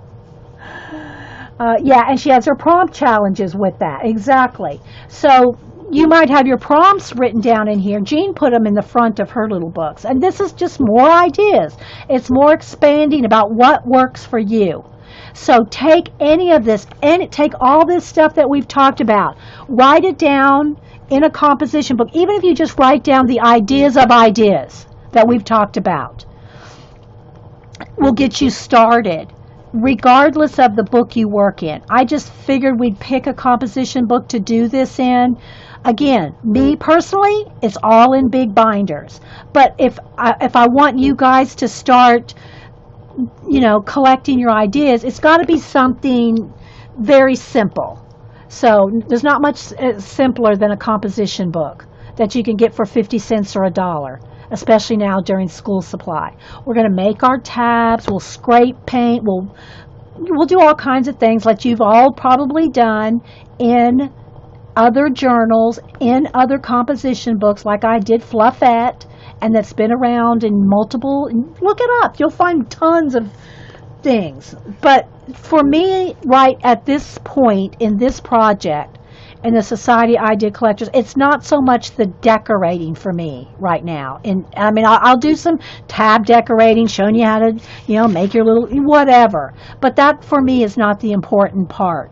That's kind of like the motivation is the decorating, but the important part are your ideas, because you have ideas, you have creativity in your head that nobody else has. And don't say you don't, because if you say you don't, it's just not true.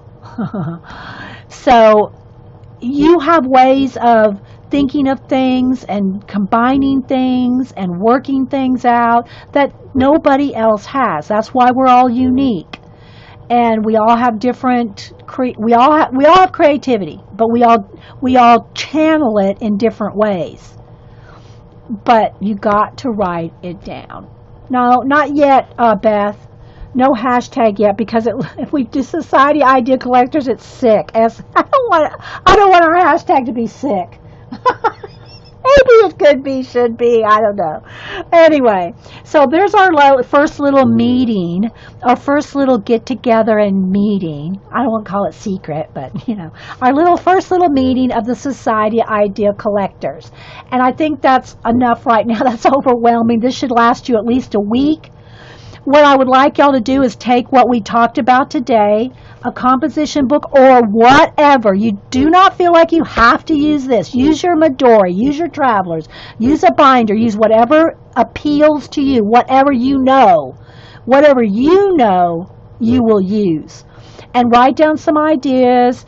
I was going to do take some markers here and just do our first page, just so you're not intimidated.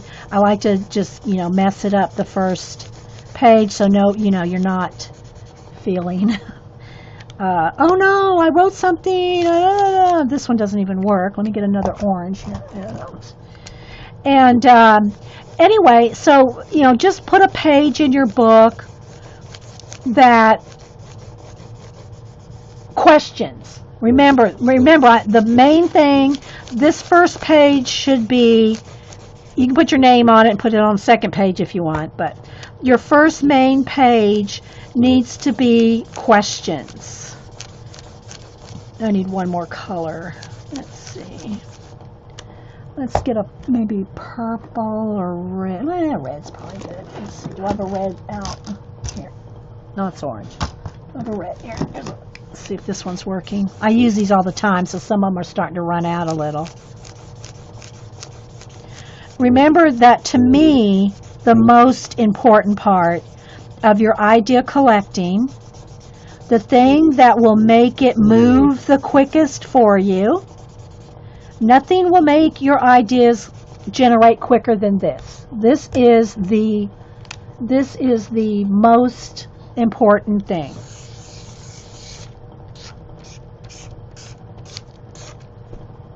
Whatever your topic is, doesn't matter what it is, your topic, your idea, whatever, in the middle. Who, what, where, when, why, and how. Everything goes through that filter right there. Everything. No matter what it is. Remember, we did the glitter sprinkles for our cupcake. That was right over here. Where's the glitters? Here. Glitter sprinkles. Is there such a thing? Where would I find them? Has it been invented? Who invented it? Where would I buy them? Is it online? What friends of mine would know? Who bakes? And just answering the questions, guys, while you're answering the questions, more questions will come. Write those more questions down. It's all about the questions. Question everything.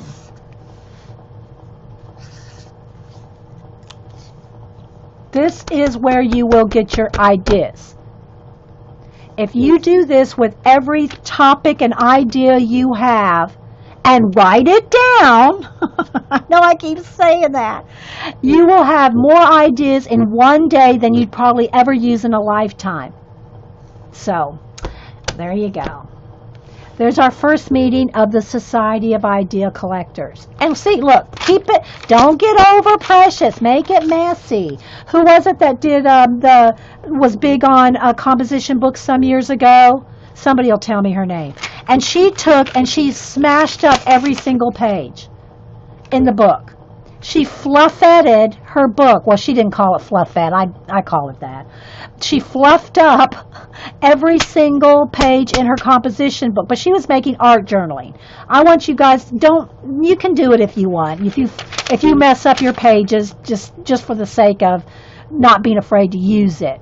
But she would take all her pages and crunch them up, every single one, so that you're not intimidated by the book.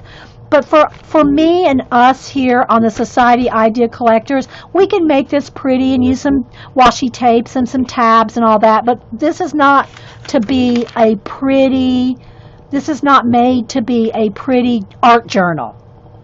Okay? That's not the purpose of this. You can do that if you want, but that's not my purpose in doing the Society Idea Collectors. The purpose for me is to collect the ideas. Okay? So I'm going to stop this recording, and hopefully, I know it was a lot of stuff, and I didn't even, like I said, I have, let me see how many pages. 1, 2, 3, 4, 5, 6, 7, 8. Have at least 8 pages of notes, and we got through 1.5 maybe. So, yeah.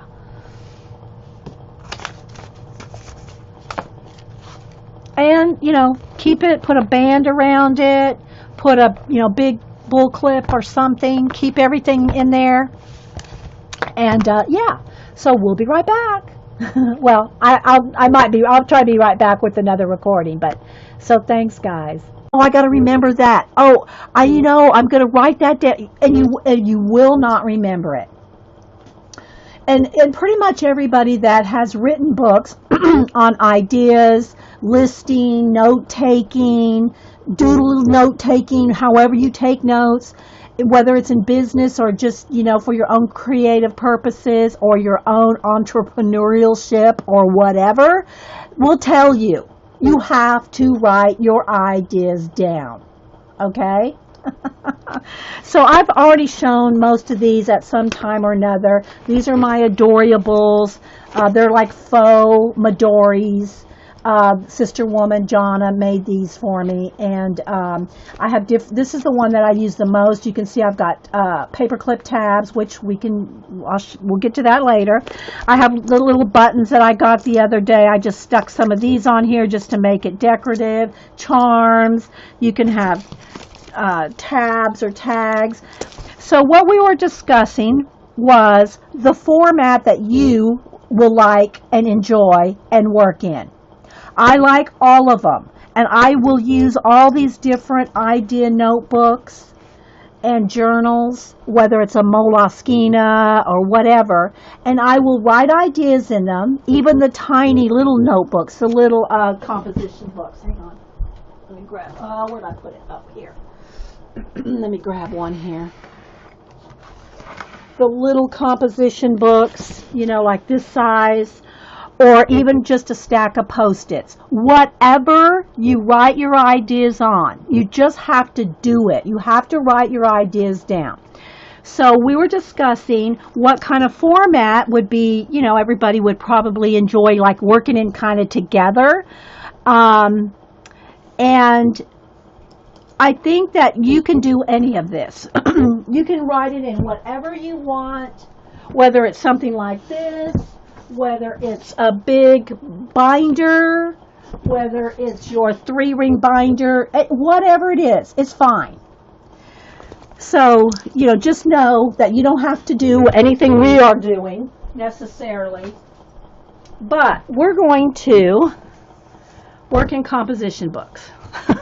So, and then anything that you do in this, and again, if you'd rather work in a Travelers or just a bind, whatever, it doesn't really matter. Here's my thinking on a composition book. For one, it's inexpensive. I got a stack of them for 50 cents at Walmart on the school supply. Target, Staples, whatever. You can get them for under $1, right? So that's one of the things about a composition book. The other thing is it's not intimidating. You're not going to feel like, oh my God, I messed up a page. You're not going to be intimidated by a composition book.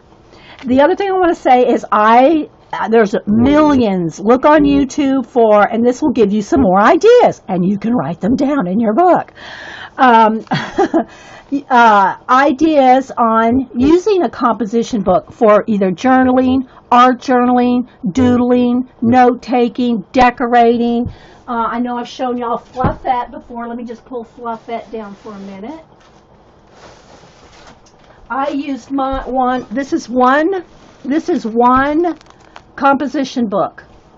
No pages are glued together. This was started out to be an address book 7 years ago of all our friends in the box. People, our friends online in Ustream. That's what this started out about.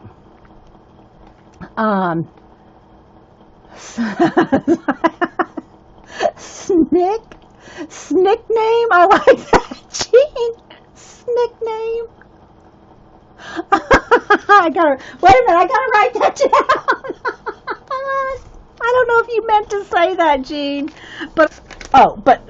okay. Well, I do want to. Okay, I'm getting ahead of myself, guys. I've got 5 things going at once. I'll save that for just a minute. You also want to make sure that you direct your collecting in the direction of your passions, so that you want to, if it's drawing, you want to kind of focus your list and ideas toward your goals, toward your loves, toward your passions. So if you have one thing that you really particularly want to develop or want more ideas on, or want to know more about, you want to focus any of the ideas that you collect, whether it's on colors, words, quotes, whatever, on those particular things, because you'll move faster along in your goals and your passions if you direct it toward those things. I don't know if that makes sense. Also, I'm looking at some of my notes here from my idea book. You also want to be aware, and this is a little tricky because we all like different things and collect different things and have different kind of supplies and passions, but you want to be aware of how you can use what you have, and if you buy more stuff or supplies, you want to know how you can use those to the fullest capacity. You don't want your stuff just to sit there, go, oh, I love my color pencils, but what do I do with them? I'm coloring in some coloring books. Now, I'm not talking to me, because I use my color pencils like literally every day. But if you have something sitting around, let me look around here and see something I'm not really using that much anymore. Okay, Project Life cards. I have hundreds of Project Life cards. I don't scrapbook anymore. Yeah, I do the occasional thing, frame thing, But I have a lot of things like Project Life cards. Let me hang. Here's some that I just cut, and these are not, when I say Project Life cards, it doesn't have to be the official trademark. I don't mean like Project Life cards. I'm talking about the 3x4 cards that you can get even in your scrapbook pads. You have them in your big 12x12 pads. These are some that I just, if Eileen's here, forgive me, Eileen, there's some flamingos on here. But these were out of that pad that I just got, the $5 bonus, what are they called? Not bonus buy. Anyway, they're $5. And you get the big, scrapbook pads. And then they have the cut-aparts, which are like the 3x4 cards. Okay, so I have all these little cards here that are lined. And they're awesome to write things on. But if I don't use them, what good is it, right? So here's another, you can write this down. You can use things like this to write notes on. Even if you take this little stack with you in your purse or your bag or your pocket, if you have something like this with you, write your notes on it, or, I have my Post-it notes, whatever. This just makes it more fun and decorative. Here's the advantage of doing it on something like this. Okay, go reboot, Valerie. I'm recording, Valerie. If you have something like these with you and you can write your ideas down, whether you're at a bookstore, store, whatever, even if you're just at the craft store and you think, oh my gosh, I have such a good idea for XYZ supply, but I won't get to it anytime soon. Write it down. Then when you get home, you can take this card and attach it. Welcome everybody to Coffee and Art in the Morning. It's hump day. Oh, I forgot to get out mine. Hang on. Hang on. There it is. Here we go. I always forget. I try to remember. Mike.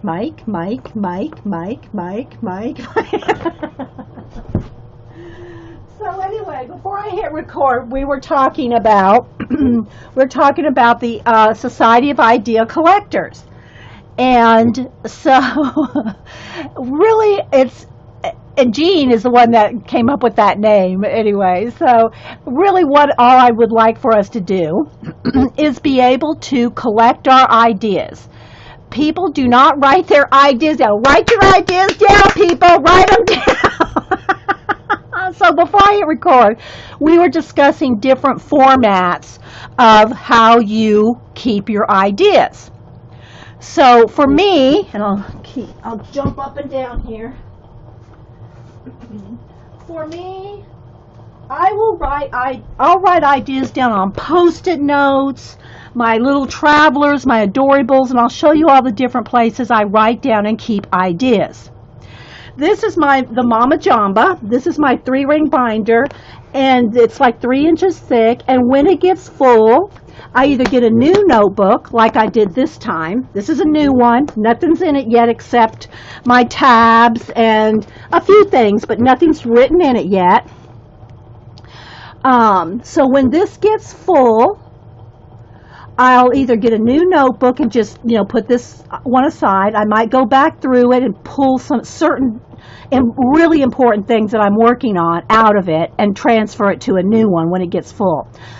Or I'll take everything out. If I really love the binder, I did this for like 2 segments. I'll take everything out of the binder and just rubber band the papers all together and store that on my shelf of with my journals and ideas and all that. And I kind of know which ones, because when you work in it for so long, you kind of know what's in your books, right? So what I want everyone to do, or if they want to participate, is to collect their ideas. So we were talking before I hit record on the format of how you want to collect your ideas. This is awesome for collecting your ideas at home and or transferring your ideas into it. But it's not portable. I'm not going anywhere with this. I'm not taking this out of the house. So if you don't have something else to collect your ideas in, let me get some of these here. If you don't have something else to collect your ideas in that's more portable, you're not going to collect ideas. You're not going to, if you're at the store and you have an idea about something just pops in your head, or wherever you are, just, whatever, the bookstore, you see a book that sparks something. If you don't have something to write it down right then, or at least take a picture with your phone or something, you're not going to remember that. You're not going to retain that information. You have thousands of ideas every day, but you just probably don't realize it because you're not used to bringing those ideas to the forefront of your brain and really acknowledging them, thinking about them, concentrating on them. So if you don't bring those ideas to paper, you will lose them. I mean, I can guarantee you 100% you will lose all those ideas. Now, you might remember one that's really, I got to read that book and get this idea, and I have this idea for this, whatever. Based on that book I saw, you might remember that one thing. But while you are thinking of that one idea, 10, 20, 30 other ideas associated with your big thought will come to you, and you'll say, oh, I love that nickname. Okay, so we were just talking about nicknames for the Society of Idea Collectors. So we were So anyway, here is a composition book that's full. I think there's like 100. Yeah, there is. There's 100 sheets in a book. So this one is filled, and I started a secondary one back when, because this one got full. But just so you can see how much you can get. You can get in a composition book. And again, I'm not the inventor of using composition books for purposes like this. However, I did, use mine. I started it out as an address book, but then I started just decorating them. I just started decorating the double page spreads based on the favorite colors and things of the friends. I also would put pockets. I put pockets on them. So there's lots of things we can do to collect ideas and make it decorative and fun. Sickos. These girls, if you're watching this recording, oh my gosh, these girls are hilarious. So it's a live chat, by the way, on Ustream. Okay, so I'm missing a lot of y'all's comments while I'm trying to do the explaining. So keep all your ideas, write them down, so I don't miss any of them while I'm trying to explain kind of the Society of Idea Collectors where we're going. Okay, so in my big notebook, 3-ring binder, I have it divided out by many different topics. The one being color. Okay, color ideas. Let me just tell you a few. I'm not going to tell you all of them because we'll drag this out for a long time with ideas. But anyway, some of the this is the wrong one here. Hang on. I could probably just do it off of this. Okay, I think I'll just do it off of this list. So some of the different topics that we can idea collect about. One being colors, color combinations, how to use color, color names, color swatches, all things color. Now, I do have a specific notebook just for colors because I have so much information on that. So I have a mini notebook on colors. That being said, any of the topics that we do can be expanded into more in-depth books, booklets, binders, whatever, depending on your interest. Not everybody is going to be as into one of the topics as others are. You know what I mean? Know what I mean, Vern?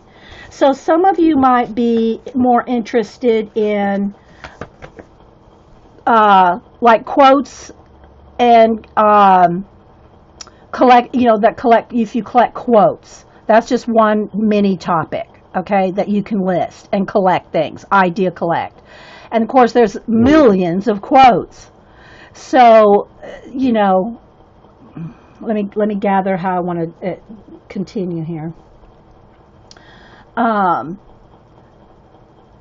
So you might have a tab just for your quotes.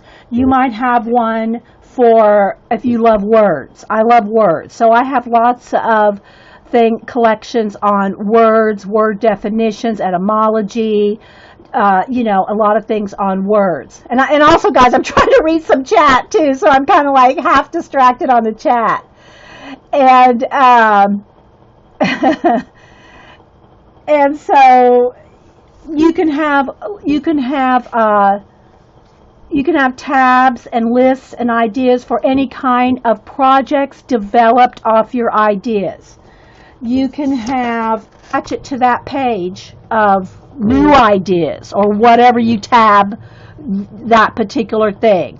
I have a goal to make this, or this is new ideas, or whatever you want to call your, particular thing. Whether it's color combinations, maybe you're at the paint store and you see, oh my gosh, I love those 3 colors. I'm going to pick up the paint chips in those 3 colors, and bam, you put it in your color idea section. Okay, so the advantage of having something like some little cards, even if it's index cards, cut some index cards. You don't even have to cut them. Use the little, what are they, 3 by, I don't know, what size, let me, hang on. Trust me, I got some index cards. If you have your index cards, let's see what size, because I can't remember what size index cards are here. index cards, which this will even make it more personal for you.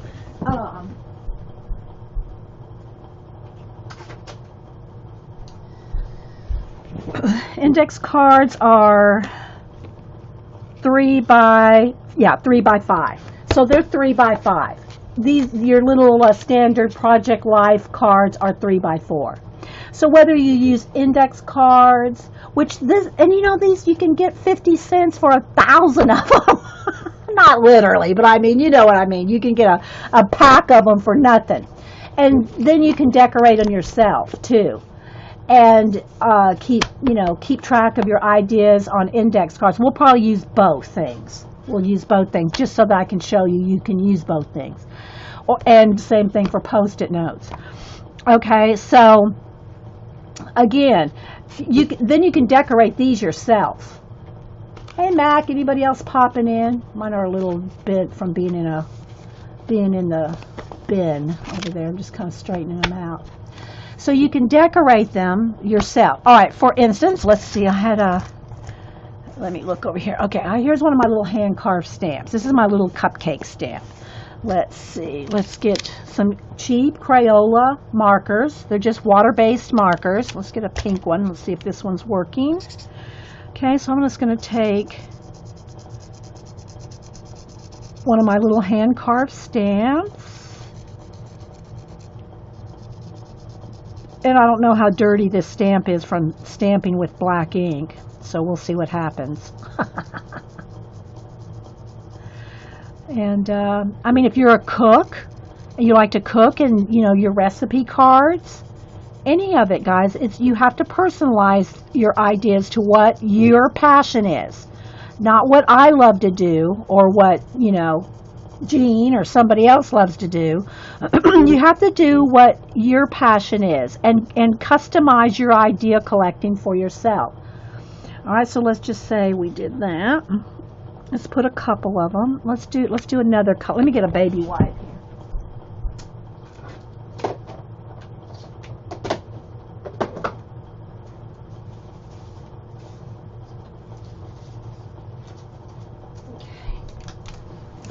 I just want to wipe this off before I put another color.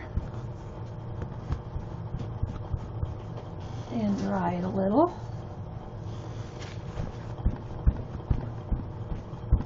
And let's do an orange one. And I'll read chat here better shortly, guys. I know I'm missing a lot of your comments. And I want to talk them out so everybody can hear your great ideas, but I'm trying to lay the foundation for this. All right, so here's an orange one. Okay, so let's just say you love to do any kind of baking or cooking or anything like that, and you wrote your information down at the store. You saw a new cupcake decoration